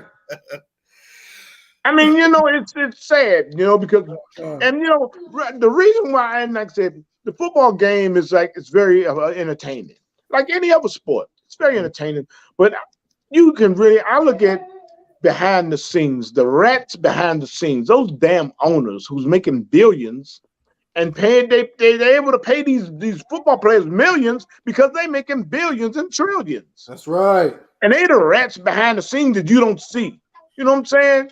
You see all. I mean, it's disgusting. It's disgusting. And so many people lose their lives and sell their soul to sports. Right. I mean, from a kid, come on, I can't say it enough. From a kid is born, you throw a football, basketball in his crib. Yep. So the kids are trained up to be, that court jester. Yep. That court jester just for to make the oppressor more money. I'm gonna go out there and I'm gonna perform. That's right. You know, it's like we are stuck in that. We are stuck in that. We give our soul to it. Like I said, you go to any sport, you don't give your life to it, you give your soul to it. That's right. You know, you give your soul to it. And it's like, and it's dangerous. It's so dangerous that you tell, because like I said, half of these brothers, they hear us, they tell them the truth. They ain't gonna turn away from it. Yeah. You know what I'm saying? They ain't gonna turn away from it, and they're gonna keep on. You know, it's gonna keep on going on and on. You know, it's disgusting. It's disgusting, and it's sad to see us being this brother hurt like that. You know, being damaged like that. I mean, goddamn. I mean, come on, you talking about something cardiac arrest? I mean, they ain't not car accident. I mean, come on, this guy. I mean, come on, man. And the tackle didn't look like a real big hard tackle, but I mean, damn, he made the tackle. Right. He did. He made the tackle, and that happened to him. You know what I'm saying? So it's like really, it's all slave games that are so stupid. You know what I'm saying? So in the kingdom, I mean, I prayed that I would go to the YAHANNA, and they put me in charge of entertainment. Right. And I'll give some damn entertainment. I'll take away the slave games. You know, and I'll take 10 white men, and I will put them on a field with I would say seven hungry tigers. Right. Somebody got to win. Come on, you outnumbered them men. Come on, the white men outnumbered the tigers. Somebody got to win. Right. Somebody has to win. Come on, it's fair. It's fair. You know what I'm saying? They hungry tigers. You know. Right. Somebody got to win. I'll give something like that. I give you some damn entertainment. That's right. You know what I'm saying? They living off us, and then all they're going to give is a sorry, some more. And look, and this brother's, look, who knows? Like I said, I pray that he walks out and be good. That's right. With his rehabilitation and year after year, he might have to retire. Year after year, those medical bills are going to go up. Yep. Right. Because these doctors and these hospitals got to be paid. And they get paid. They get paid millions of dollars. So they got to get paid. So the bills are going to go up. You know what I'm saying? So what's going to happen to the brothers?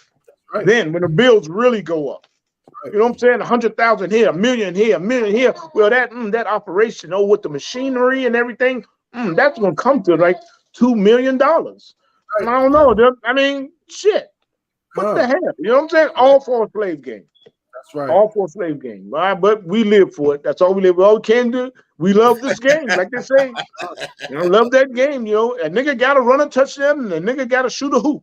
Right. You know, that's all we good for.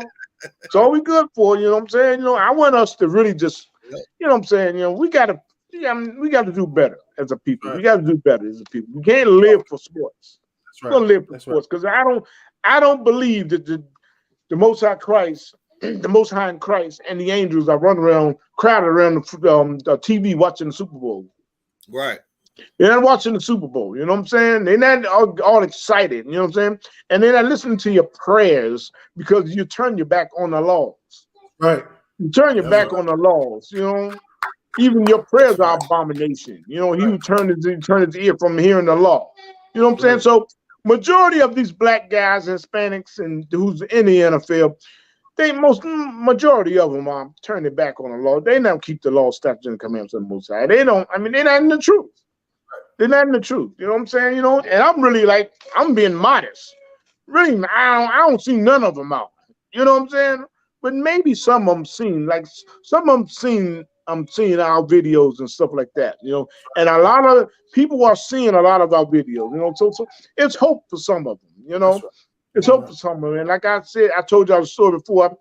I saw All-Star Hall of Famer Buck Williams, and he said, "Hey, wait a minute, I seen y'all on TV." You know what I'm saying? So people are listening to us, you know, and they're hearing us, they're watching these shows and stuff like that. So we're getting through, and it's the Lord's work. That's right. It's the Lord's work. So it's not going to go void. That's right. It's not going to go void. So it's going to get to whoever the Lord wants to get to. You know what I'm saying? But man, we got to do better, man. Stop living for slave games. Right. You know, I yield on that, man. Yeah, right. Cool.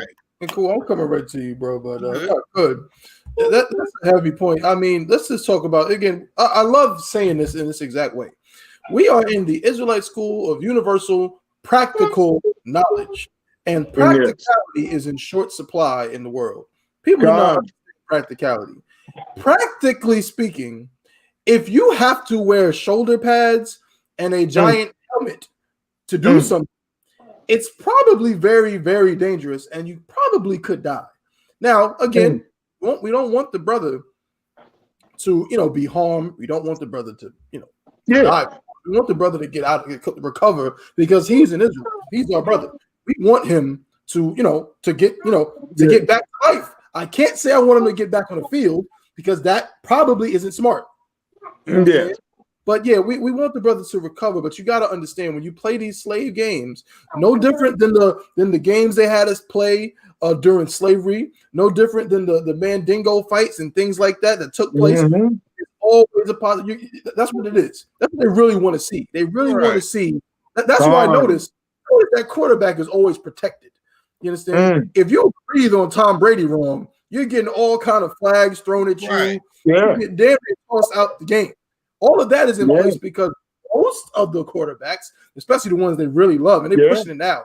Josh Allen, that Josh Allen, they love him so much. And the Joe Burrows, that's what they really like. When a black man becomes a quarterback running all up and down the field, they treat him like, oh man, well, he's not a real quarterback. But they really want to protect the Tom Bradys and the Peyton Mannings and so on and so forth. You understand? But they want to what? They want to see them cornerbacks and them defensive ends and them what's the ones in them middle linebackers. They want to see Ray Lewis taking off somebody's head and running head first into another.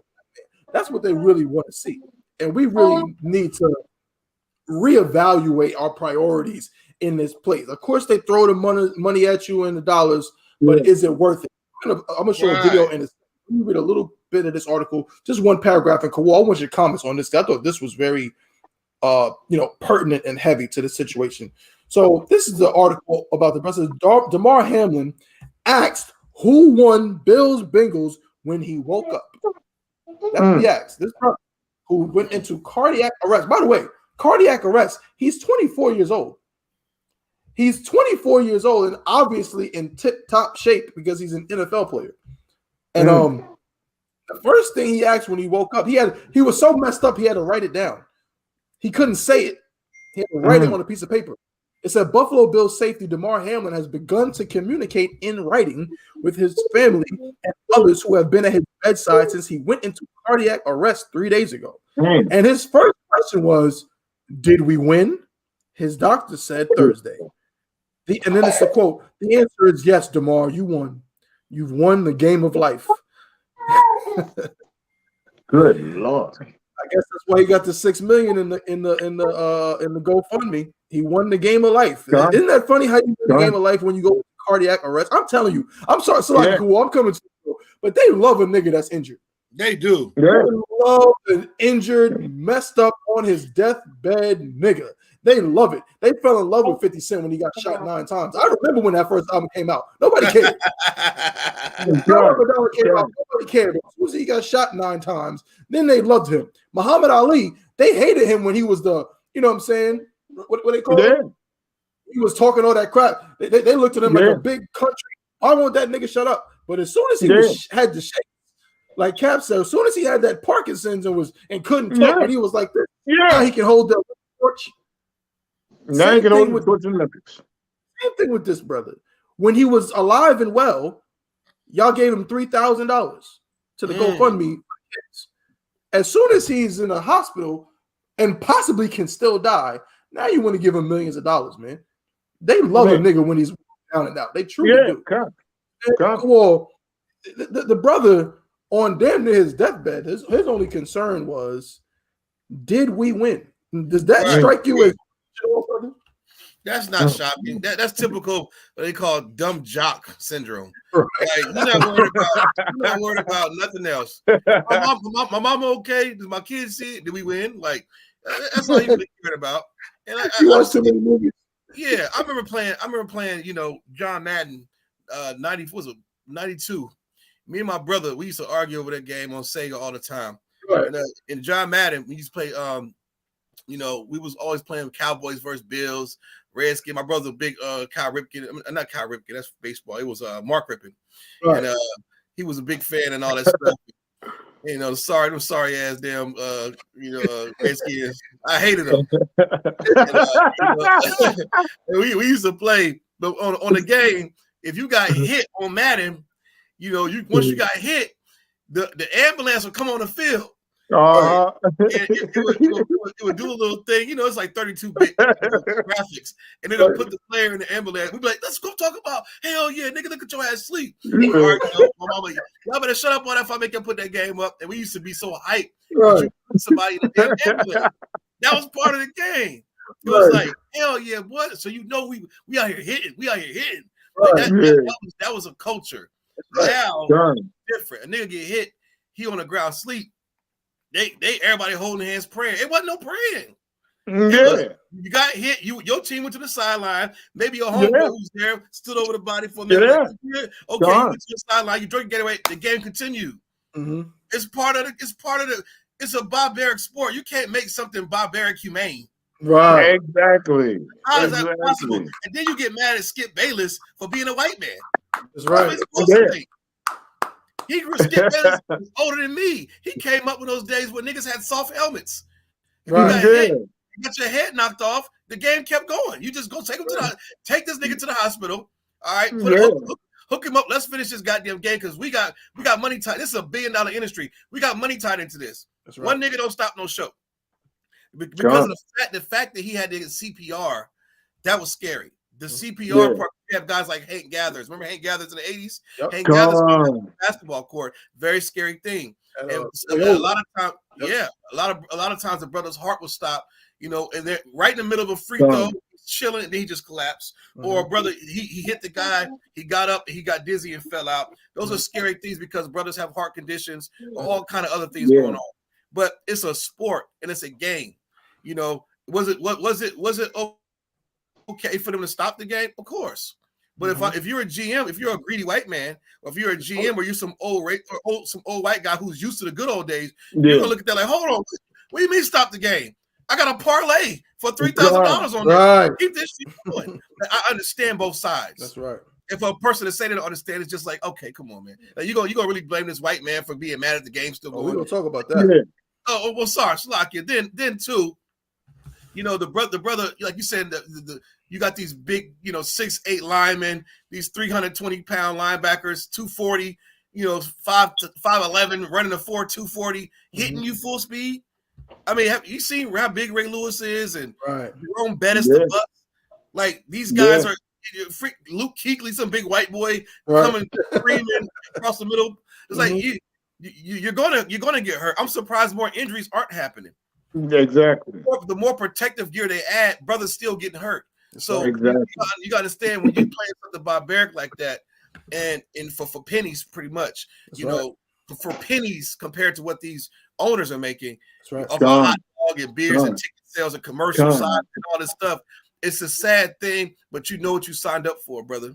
That's it. You know what you signed up for, and you get your health in order. You understand? You got underlying health issues we don't know about. That hit wasn't that bad. Exactly. The hit was a regular tackle. It had nothing to do with the hit. I don't think it's maybe his rhythm of his circadian rhythm or something was hard or something happened. He just collapsed. It was an accident, but I think the CPR and all that, and also too the GoFundMe thing. People are so afraid of getting scammed and nothingness. Something has to be tied to your story, and I don't blame that. It's a culture we came up in. Is 50 Cent's album really that good unless he got shot 9 times? Let's be honest. You know what I'm saying? It's going, you got shot 9 times. Oh, I gotta buy this album. I gotta hear what happened. You gotta go fund me. He's got what, a couple hundred in there. Now it's on it's 6K or 6 million because of the story tied to it. It's common sense. It's how people are. It's a culture we live in. You understand? Any good story deserves a round of applause. Right. Let's keep it a buck. So if you got a good story, then your GoFundMe's gonna go through the roof. If you're just a nigga on there with a little a catch line, who cares? Like this everywhere. Like what are we talking about here? You know what I'm saying? So I totally understand both sides of it. I got it. Like I said, this football stuff, man. I always thought football was a dumb jock brainless sport. And to go and to go into that, it's easier to make it to NFL than it is most sports. It's got like 100 niggas on the team. You could be like a second string and never play and make the league minimum. Yeah. It's like, you know what I'm saying? Like you could just be big and they could work with you. Most NFL players, in fact, they don't start playing football till high school. Right. And they make it to the NFL after 4 years of high school. Hey, it's a lot of NFL players who didn't play high school who just played college and made it to NFL. You're not doing it with basketball or soccer. You played basketball since you was like elementary school, AAU and stuff. 6. Yeah, 6 years old. Boxers, they start boxing as children. Like Davis and Mayweather, they have boxing gloves on at 2 years old. These are more complex sports that take a little bit more, brain activity. Football, hey, run this route. Hey, hit this guy who comes across the middle. I don't hear that crap about reading plays. You talking my language, well, I mean, I'm shocked. I'm biased. Yeah. Where I'm from, don't nobody play no damn football. You know, keep it real. And in the South, football's a thing where it's a sport where you start young. Some kids start young. I'm totally against these young kids playing. I mean, I done seen some kids, they grow different heights. Imagine your 8-year-old son playing football, but you got an 8-year-old, then you got an 8.5-year-old who's like double his size. That's right. Your son neck wobbly. Now he's paralyzed, eat out of a straw because you're trying to chase your football dreams. For sure. It's like instead of training our children to be intellectuals, like even during the dark ages, I look at those. There was black people were intellectuals. That's right. They were so wise, and they were poets, and they were musicians and composers. You had brutes, you had intellectuals. That's right. And now we're just a bunch of brutes. What happened to the intellectuals to train your child to be a therapist or a lawyer, or a doctor, or engineer, or even a damn comedian who can write stage plays? Nothing wrong with that either. But say football. Like, what do you think gonna happen? He's gonna be effing paralyzed. That's right. If he does, it's a miracle. The average lifespan of an NFL guy is 5 years. That's right. What are we talking about here? That's right. That's heavy. Yeah, it's like even the practices, the turf toe. Look at Deion Sanders' leg. The nigga ain't got no toes on his feet. I see that. Gone. Deion Sanders' life was football. He has no toes on his feet now. He's not that old. My parents are older than Deion Sanders. Go ahead, sir. Hey, Salakia, right quick. And look, we haven't even mentioned about the football players who kill themselves. Oh, wow. The Hall of Famers. You remember Dave Dorson? That motherfucker was one of the baddest strong safeties ever. Yep. Played for the Chicago Bulls. Yep. I mean Chicago Bears. Yep. And look, what'd he do? He killed himself. Yep. Because he started having so many brain headaches and shit from football. Yeah. That's that CTE. Yeah. So it's like how many and look, we haven't even talked about that. Right. And so many brothers and devils and just football players, Hall of Famers, have killed themselves, committed suicide because they said the head injuries was just too hard, too heavy. Kept complaining about the way they feel and stuff like that. And then a lot of them just blow the head off. Put a gun up to their head and pull the trigger. I mean, come on. And we have looked, come on. And all that, come on, that's crazy, man. Yeah. And I'm just sitting there thinking about it. All that you was bringing out Kowal. I was just thinking, I was like, damn, well, we haven't even talked about the ones committing suicide after a Hall of Fame career. Yeah. After a Hall of Fame career, that's what they get. That's terrible. It is terrible. I mean. And then in the CTE, another thing, they're linking that now. See, and it's crazy because, remember Aaron Hernandez, the Miami tight end? They had that whole Netflix special on him. They try to attribute some of his erratic behaviors to CTE. Antonio Brown, him getting naked in pools and just talking crazy and doing all this stuff. People who were once normal from their family and friends, all these hits to the head and all this, whatever they're doing, it causes them to think irrationally. And it's different from schizophrenia. It's more like your behaviors change, more come aggressive. And they're talking about they're doing studies on this. I think Will Smith had a movie about CTE. And they tried to. The NFL was against it at first because They say it'll deter young kids from and parents want to put their children in football. And that goes to show you that major corporations don't give a damn about your health. They want entertainment. Exactly. They want blood. They're a bunch of monstrous heathens. If the white man can play without a helmet, then he would allow it because he wants to see blood and people get hurt. That's the Europe. That's the Roman way. That's right. That's right. Black people, we're naturally good at athletics. There's a nigga in your family right now who could throw a ball 100 yards. Everybody knows about him, but he's not. Exactly. You got a cousin, right? Deion Sanders said something so heavy. He goes, a news reporter asked Deion Sanders, like, Deion, out of all your years of sports, you ran a 4. Deion Sanders clocked in at a 4.1 or 4.2 40. That's super fast. And they said, who do you know that was the fastest you ever ran against or played against? Any athletes? He said, no. It's a nigga named Junebug in my family. He the fastest there. He said, yeah, Junebug, the fastest in my family. He the only one to ever beat me. And he's a crackhead, but he's a crackhead, but he's a good man. He's still alive. But Junebug the fastest. He's the fastest cat I know to ever beat me. You mean to tell me all these cats that can run is a nigga named Junebug? Right. It goes to show you that being black people is naturally athletic. Who gives a damn about sport? They just monetize. Right. That's right. That's right. It's ridiculous. Like if we just all tapped into that, I know niggas just taller than LeBron James that have more handle. He didn't make it to the league. There's a Michael Jordan. Well, I'm biased about MJ, but there's LeBron James and Kobe's in every hood. You understand? And it's like we're so oppressed, and we don't have any avenues. And I feel sorry for the brother who collapsed. I hope he gets his health taken care of.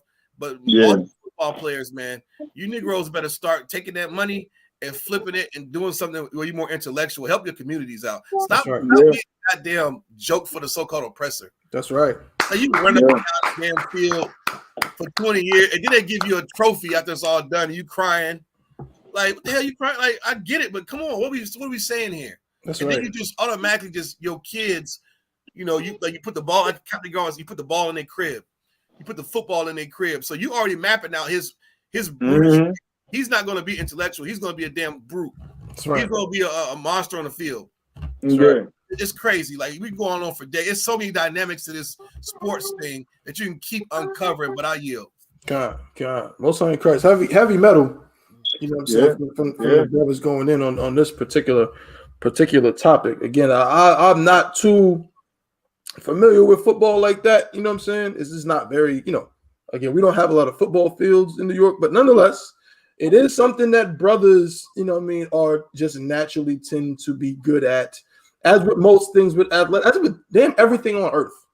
On everything. Blacks, Latinos, and Native Indians are just better at everything. You know what I mean? So it's not surprising that we're so good at these sports, you know what I mean? But they absolutely exploit us with these sports. They exploit us, they exploit our children.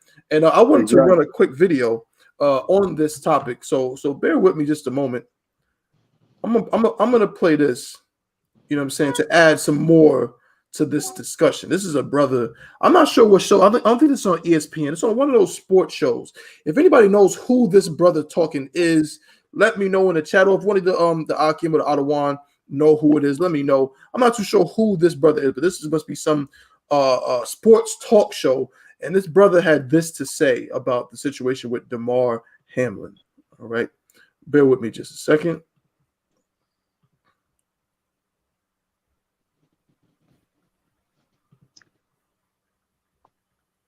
Slovakia. What? Let's do it like this. Not a problem. One moment. Let me switch my audio.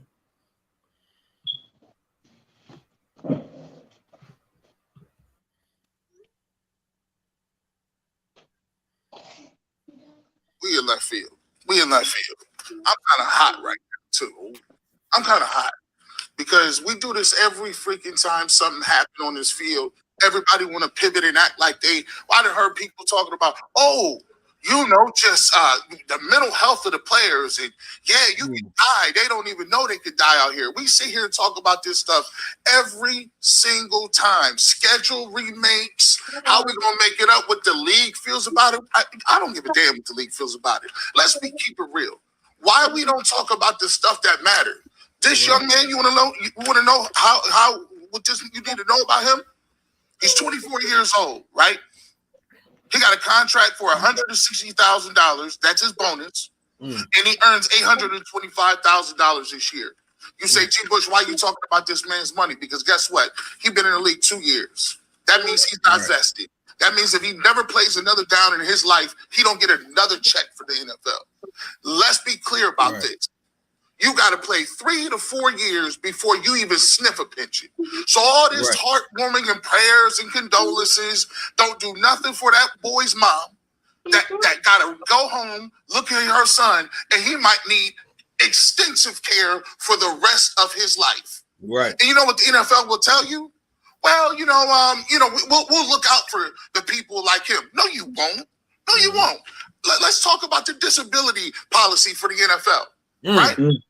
They moved it from $22,000 a month to $4,000 in the last collective bargaining agreement. Did you know that the NFL has a private board that reviews all aspects with their doctors and with their neurologists and their specialists? They can deny benefits even if Social Security deems you to be permanently disabled. The league can come back and they say, the government is they're experts, but let's take it over so we don't pay anything out. Only 15% get approved by Social Security. The league says that number should be lower. Get that. 15% of the people who apply for disability in this country, I know, I was a disability expert. It's very low. I submitted over almost 250,000 applications in 1 year, one time. I know. Yeah. Since the CTE settlement, only 6.5% of the settlement has been paid, according to the admin's website. I looked it up yesterday. And 60% of the claims have a qualifying diagnosis but have not been paid. Let's talk about this. They're also moving the pension. And that pension, he got to make it to 55. Damn. 24.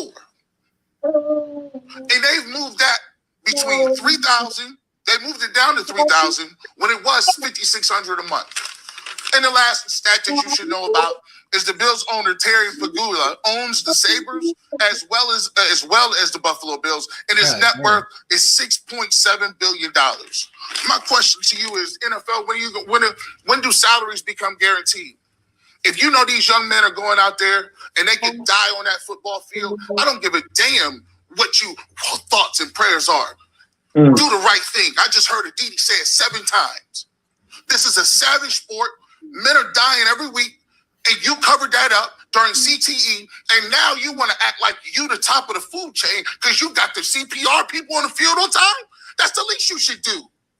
You're not gonna pay that man's you're not gonna pay that man's tuition for his kids. You're not gonna give him no disability money. You're gonna do nothing. All you do is collect them big checks, and we go play fantasy footballs, and I hear these dudes' thoughts and prayers for a whole damn 2 hours. Y'all don't care about them kids. These young black kids is putting on the line. And you telling them what they put on the line ain't worth it because you know why? Because you don't want to pay for somebody that's broken and battered and can't take care of themselves because it costs you money. Right. So it is all about money. And I heard nobody talking about no contracts. And he's sitting up here cashing these checks. We worship these owners. They do anything they want to. Anything. And as long as the product is good, we salute it. I'm pissed off today because ain't nobody talking about the real stuff. There's people out there, players are saying they just want to wait for us to die. I like the NFL just like the rest of y'all, but I'll be damned if I'm going to sit up there and pat Roger Goodell on the back for running this organization the way he does. They run it like a criminal organization. Yep. Sick of it. I'm tired of that, man. I just had to get that off my chest because all this stuff, you ain't talked about what this boy going to go through. This kid could be damaged the rest of his life. And we talk about making up games. Care about making up no damn football games. I don't know about that. He was mad, but I don't know. Cool War is like the nigga mad for what? What the nigga mad for? He mad because son don't get no money. Okay, let me, Captain Go. Do you mind if I say something real quick? Yeah, go ahead. Go ahead. No sweat. No sweat. Just to hit a point. The nigga's mad. I was gonna pick out one portion. He said they moved the disability from $22,000 a month to $4,000. Let me tell you something. I know a little something about disability. Okay, now $4,000 a month. Okay, you think about a 18-year-old kid, right? Who joins Esau's military or Marines to say he wants to fight for his country, right? He wants to fight for his country. He believes in the Constitution. He goes to Afghanistan. He gets shot at. He gets mild TBI. His vehicle rolls over. He sees his buddy burnt up in a Humvee. He sees other people he knows get shot and limbs blown off. Then he comes home. He's 18 years old. He does this 3 or 4 years. He gets out the military. He's entitled to some disability too through the VA. If he maxes out, well, let's say I'm disabled. Let's say it's about $4,000, maybe a little bit more than $4,000, right? Who? This Negro's playing football. He's playing football. What are we talking about here? He's trying to say these Negroes had a choice. You can't compare football to some of these other hard jobs that people do, like in a sewage and these coal mines. They deserve the damn disability. You play football. That's you go turn your light switch on right now, and these power mills, these brothers climbing these electric poles and working 20-something years. What about the school teachers who have to worry about getting cussed out by some 6'4" student? Or worry about getting shot to death in school? And teachers, I have a retort. You're worried about football here, a effing game that you're that mad about, but you're not trying to get teachers paid more. And the young Hispanic and minorities who do join the military, half of them get sent back to Mexico. That's right. Mm-hmm. He's mad about the wrong thing. That $800-some salary is what he's worth. That's right. This is a business. You're not worth LeBron James money. If so, go do a Sprite commercial and get paid for your likeness. Don't get mad at the white man for using you and you signed a goddamn contract. That's like a nigga getting mad at a 360 deal. Nigga, you signed a deal. Right. You could have hired a lawyer. For sure. Stop letting them determine your worth. If you don't want to sign a contract, don't cry about it. That's not the owner's fault to pay him the rest of it. They got the collective bargaining agreement. Okay, it went from 22. The disability went from 22,000 to 4,000. Now the pension went from what 5,600 to what 3,000. Nigga, get a job. You're only in the NFL for your short time. You're famous. Now you're like the rest of us. What the hell are you crying about? I don't understand it. Like, I got you. I understand fight the power, black this, but nigga, you're mad about the wrong things. I can think of 1,000 jobs more important than football to deserve that pension. I got you. If I could retort, Cap, you mind if I say something? Hey, y'all go ahead. Hey, go ahead. Yes, but look, if I could, Cap, you can interject at any moment, of course. If I could, I simply, from what I took from it is simply this: is that the moment you step on the field, you risk your life.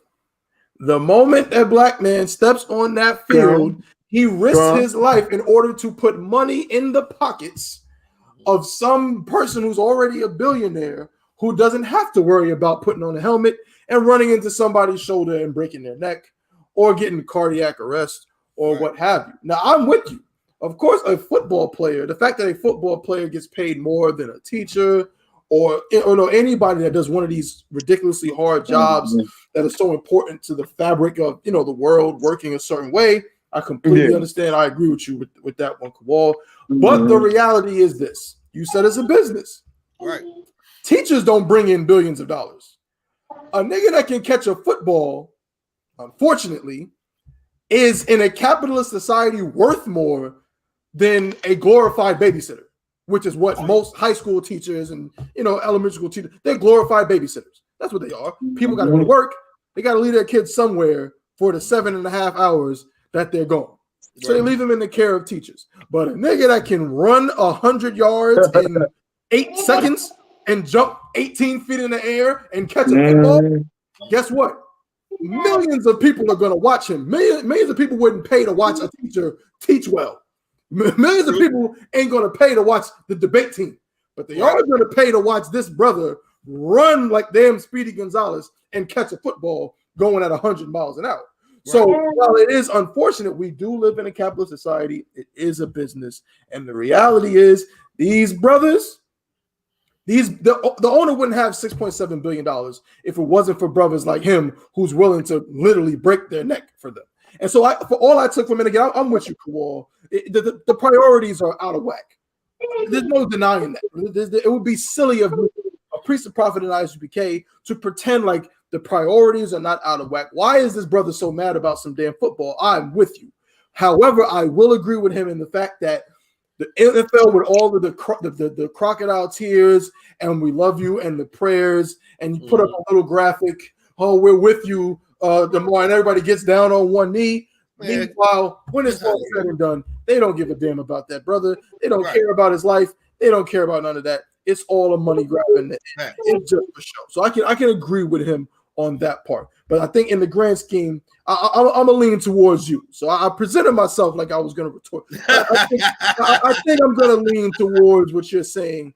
In reality, of that, we have got to get our priorities together. But that's what we've been talking about. And Captain Yagawab, if you could interject, Captain Yagawab, if y'all don't know, Captain Yagawab here is one of the finest, you know what I'm saying, boxing prospects to come out of the DMV, out of the DC area.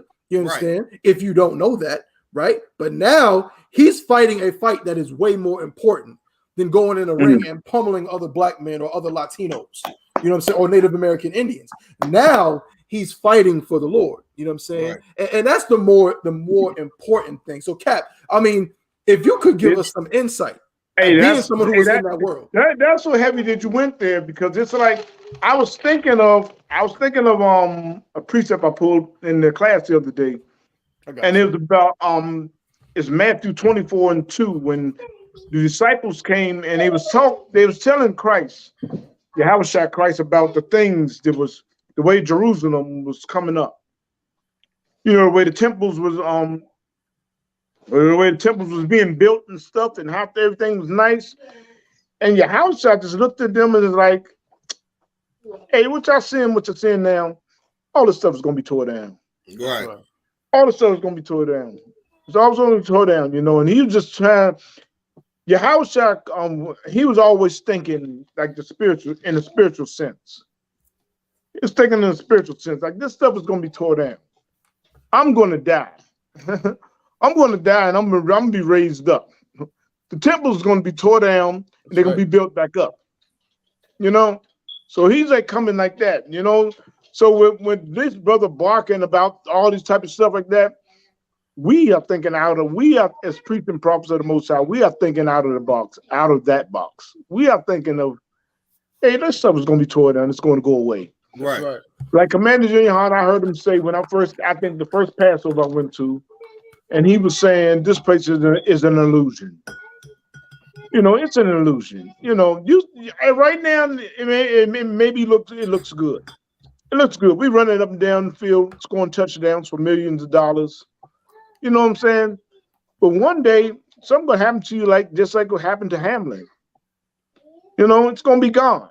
Yep. It's gonna be gone. You'll be worried about the next hospital bill you got to pay. Mm-hmm. You know what I'm saying? So it's time.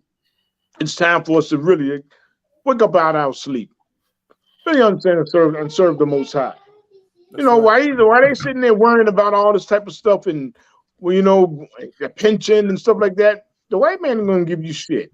That's right. Right. That's right. No, the white man ain't gonna give you nothing. He gonna give you what he wants to give you.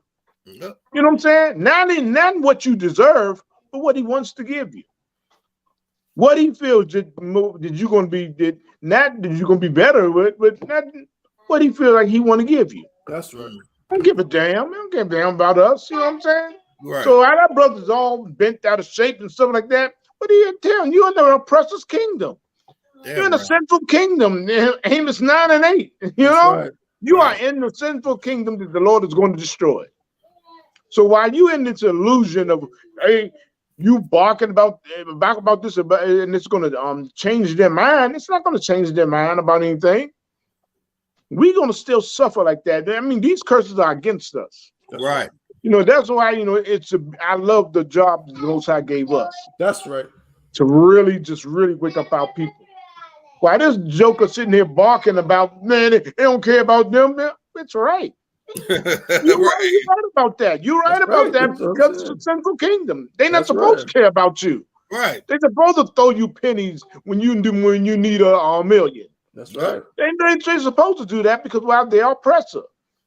You know, the Lord is going to force us to serve him. That's right. You know what I'm saying? That's right. And the ones that he don't want you to get it, I mean, woe unto you. That's right. Woe unto you, because you're not going to see it. You're not going to see nothing. You know what I'm saying? Like Yahushua Christ said, they see, but they don't see. You know what I'm saying? Right. I'm paraphrasing, but he was just saying that you see it, but you hear it, but you don't hear. That's right. You know, you see it, but you don't see. You know, so the Lord don't want you to get it. That's right. Lord don't want you to get it. He just wants you to just sit here and wait for the Yahushua Christ to come and chop your head off. He don't even want you to get it. You know what I'm saying? It's like, so, like there were brothers like that, you know what I'm saying? That we pray for our nation, man. And it's our job to reach our nation and to reach jokers like him that really just, he all huff like we're going to get something and what we really need. No, you really need to get in class, big boy. Yeah, that's right. You really need to get in class, you know, and pay attention. You know, we sitting there fighting for this stuff. This stuff is an illusion. It's not even real. It's not even real, man. It's like one day I was watching TV. I was watching something, and the people on the television seemed like they're so artificial. Like it wasn't even real. Like, I mean, are they really real? Right. You know, the football players and the basketball, are they really real? You know what I'm saying? Because it's like, what's going on? I mean, when you're looking outside the box, looking outside the world, looking in the spiritual realm, you know, where the Lord is just waiting for us to get it together. Yahushua Christ is just he probably standing by his chariot, like, oh, I can't wait to get in this joint. I can't wait to get in this joint. And we just still caught up on slave games and stuff like that. Right. You know what I'm saying? And you wonder, like, damn, are these motherfuckers real? You know? Because really, I want to see the destruction of the Most High. I want to see Yahushua come with the chariots. That's right. I want to see all this stuff. You know what I'm saying? I want to. I'm so sick and crazy about serving the Most High. I want to see one of these devils down here oppressing a black, Hispanic, or Native Indian Israelite, and I want to see a bolt of lightning come out of the clear blue sky and strike the devil dead. Strike him, yeah, that's right. So I might be crying, I might sound crazy to people who don't know, but yeah, I'm just that stupid. I'm just that stupid and crazy that I want to see that. God. I want to see that. You know what I'm saying? So I can't get really caught up in the slave game. You know what I'm saying? Right. It's terrible that we get caught up in it, but you know what I'm saying? Like I said, I watch it for entertainment and maybe, you know, and maybe win some money in the Super Six. Right. Maybe I bet some money on the Super Six. Maybe I win some dollars on that or something. You know what I'm saying? But I really don't give a damn who wins. You know, I don't put my soul into it. That's right. Like brothers be asking me about boxing and stuff like that. I really don't give a damn because I don't know who's fighting now. I be seeing brothers like, okay, he's a good fighter. You know what I'm saying? I seen Tank. You know, Tank right from B-More, you know? He a homeboy. He from B-More, but I don't know Tank, you know? But I'm just like, you know what I'm saying? I seen him fight out here. I like it the way he fight and stuff like that, but I just can't get into it. And this is much more important. The truth is much more important, man. That's right. You know what I'm saying? Yahushua, he waiting for us to get it together. That's much more important, man. The brothers down here to get it together, you know, coming into the truth. It's much more important than a slave game. So if all of us can think like that, if those football players can think like that, well, man, I'll be playing this. I'll be gone. You know, I'll be off this field in a minute. You know what I'm saying? I'm just playing this a little bit, but we give our souls to it. We give our soul to it. Like when I was in the world, I gave my soul to boxing. That's right. Gave my soul to it. When the evil motherfuckers do shit to you, you won't even think. You won't even hold it. Them accountable for it. Right. Right. You'll be like, well, you know, it is what it is. You know what I'm saying? It is what it is. It's like, damn, you know what we go through. It's terrible, and we forgive these devils for it. Yeah. We forgive these devils for what they do.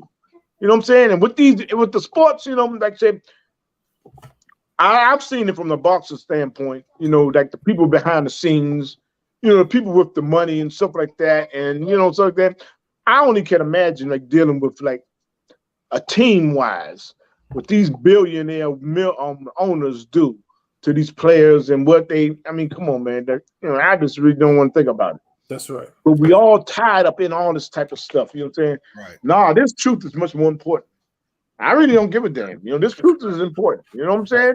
And like your house, I told them, hey, this stuff is gonna be tore down. That's right. This stuff is gonna be tore down. It's gonna be gone.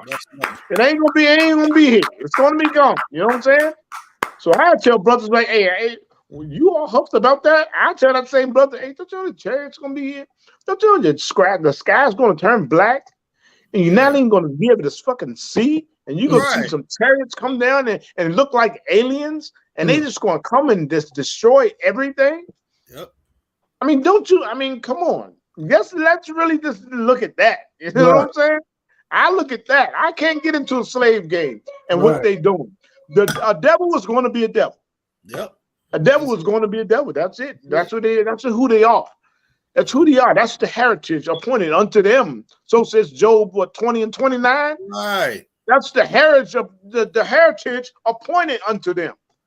The Lord appointed them to be the wicked. You can't change them. You can't make them better. That's right. So to get huffed about it, like, yeah, man, they doing this. Oh, they ain't gonna do all that. They're gonna do so even worse to you. Yep.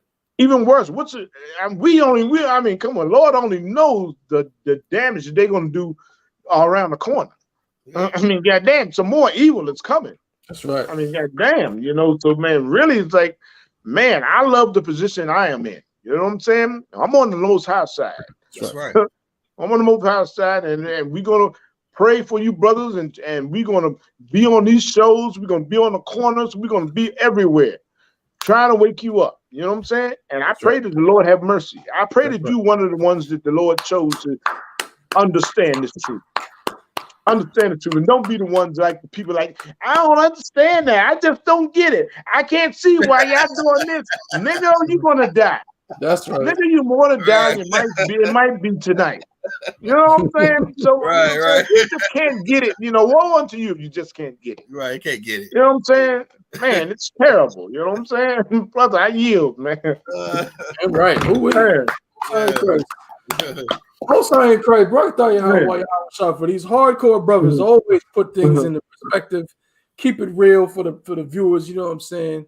We all on one accord, one West, always. So we're gonna come with the real, even if you know what I mean.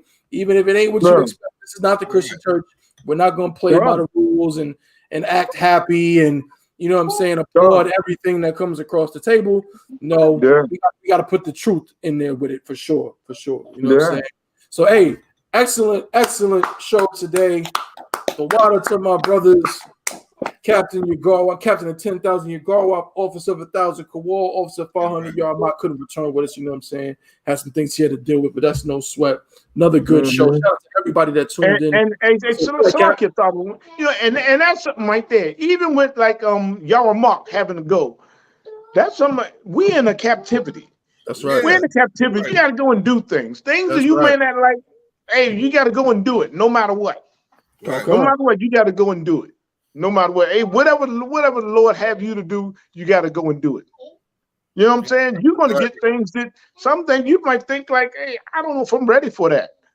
But you come to the I.S.U.P.K and the Command Junior YAHANNA, the Lord got something for you that when you get it, you got to get, hey, come on, I got to get on it. That's right. I got to get on it. You know what I'm saying? Right. I'm looking here right here. Y'all might hear the little granddaughter right here. Did y'all hear her? She's talking a lot. She's talking a lot, talking a lot. Well, Eva is autistic.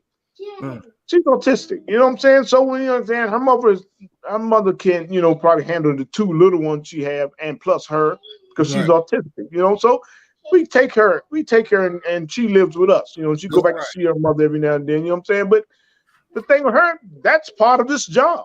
That's right. That's part of this job we got. Yeah, right. Part of the job, you know what I'm saying? And I always tell people about the prophecy that General Muhammad gave me before I even came down here. Some years when I was in D.C., he told me that it was going to be kids to come into the school that you're going to have to be like, a father to, like a father figure too. Right. You know what I'm saying? I had no idea I would be in Oklahoma Right. You know what I'm saying? That was far from our imagination. You know what I'm saying? And even when I was coming down here, General Hyman told me, he said, now wait a minute, you go, why you going to Oklahoma? He said, that's a little slow for you. He said, I ain't your style. You know? You know what I'm saying? So I said, like I said, hey, let's go, it'd be all right, I'll make it. It'd be all right, I come down here. You know what I'm saying? Okay. And this is it. And this is it. And this is something that I never imagined that I would be doing. Because I was a nigga in the school saying that I'm never going to take care. I would be in the world saying I'm never going to take care of nobody else's kids. I always said it. That was my motto. That was my law. That was my law in the world. I'm never going to take care of none of you niggas' kids. But I'm here down here taking care of my grandkids. You know what I'm saying? Taking care of the kids that I never known. You know what I'm saying? And they were like Kazakhs, my ribs. Grandkids. So they're my grandkids now. You know what I'm saying? So I'm just looking at them like the boys sitting back and they growing, and Eva here, and you know what I'm saying? And she can be like her alone, she can be a load. Right. She can be a load because she's autistic, so she's gonna do things and but she's coming along. She's coming along, you know what I'm saying? She's understanding, and she's slick too. She got a little mind to herself. She know how to get over on you, she know how to give over on you and do her way. So like she's hollering like that, like that. She know what to do, you know what I'm saying? And plus, and what I explained to Kazak when we first started taking care of her, like we all have demons on us, and our demons are trying to destroy us. Her demons is trying to get somebody else to kill her. Yep, that's heavy. Her demons, so that's what she does the thing so you can get mad and say, and do something. Nah, that's when you gotta understand that that's a demon. That's know what I'm saying?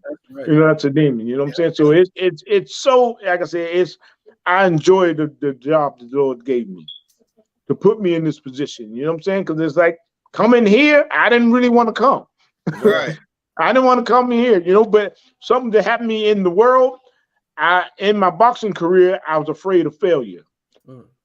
I was afraid of failure. And I believe that's why I failed, because I was afraid of failure. Sure. I didn't fear nothing. I didn't fear no man.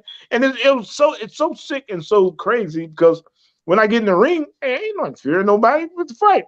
But I was still afraid of failure. Sure. So coming down here, I was doubting, like, I don't want to come down here. It ain't no growing down here. Sure. I was come down here and visit. I see I.S.U.P.K a lot. I'm like, God damn, these people are destroyed down here. They so destroyed. I was like, I don't want to deal with them. You know what I'm saying? But once it started, I started feeling that feeling of, wait a minute. That feeling of fear and failure. I said, wait a minute, I gotta go now. That's right. I gotta go down now, and I said I gotta go down. You know what I'm saying? So we were in the car going back in DC, coming down here just to visit. And I told Kazak, because she didn't want to come back. I told Kazak, well, we got to move back. Got to move back down there to Oklahoma. You know what I'm saying? And this is the job where we got to move back down to Oklahoma. And we got to go down there. And I got to help out I.S.U.P.K. We got to get together. I got to help I.S.U.P.K build this camp. You know what I'm saying? We're gonna go do it because I felt that if we get two guys, you know what I'm saying? Because I know the way he's pushing it. He's strong and he's pushing it. So if I can get down with that brother, we can get there. Hey, we can do something. The Lord gonna have some mercy, and we can go ahead. We can build this place in Oklahoma. You know what I'm saying? Damn, but but when you get down here, it was like, damn, boy, the demons bow to you. Like, oh, you want this? Oh, you want that? Oh, you sure you want that? Good Lord, you know what I'm saying? So it's like, man, but I can appreciate the Most High and what He's done for me. You know what I'm saying? And what He does do for every brother in the school. This is the thing you have to do. This is what we do. The people outside who looking in, who don't know what we do, this is what we do. We just up and move. That's right. We up and move. I was in DC because she moved up to DC. Moved up to DC. She just moved to DC and then she got a license changed over, a nursing license changed over, stopped working as a nurse up in DC, and stuff. And then once we did all that, she learned how to sew. She learned how to sew from Sister Kamala, in-house from Sister Kamala, Sister Kamala taught her how to sew. Now she started sewing down here. So she started sewing. So then we moved back. This is the life of a priest. This is the life of the Lord, being in the Lord's work. That's right. You know what I'm saying? You don't cry to the Most High and say, "Oh, Lord, what I'm going to do." No, you just say, "Come on, come," and go and do the damn thing. That's right.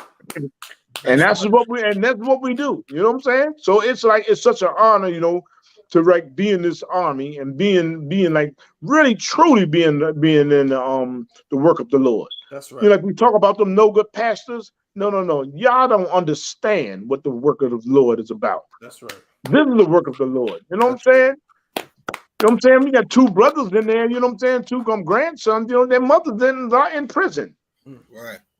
You know what I'm saying? So it's like when General Hamlin gave me that prophecy so many years ago when I came into the school, I was having problems with my sons, my mother and stuff, and he gave me counsel. He said, "No, your son is gonna be fine. He gonna understand who has the truth and who doesn't have the truth." Because I was telling about his mother taking him to church, you know. He said, No, don't even sweat that. He said he's going to find out who has the truth and who doesn't have the truth. Right. He said what you're going to have to really concern on you grow up is going to be kids. Kids are going to come into the school. You're going to have to be a father too. That's right. You have to be that father figure too. You know, you're going to have to be there for them. That's what you got to be focused on. And I was like, yeah, come on, I understand. You know what I'm saying? Damn right. And then so many years later, I'm in Oklahoma City. I'm in Oklahoma City. You know what I'm saying? Right. Being that father figure, like he said. That's right. That's a prophecy just came true. And when, like I said, and when it all happened, I was like, damn, it happened. You know what I'm saying? And so many times in the truth, things happen like that. You know, and you think of the Most High, you just listening to everything, all the counsel that you got. That's right. You know, and really just wanting to help your people and wanting to serve the Most High.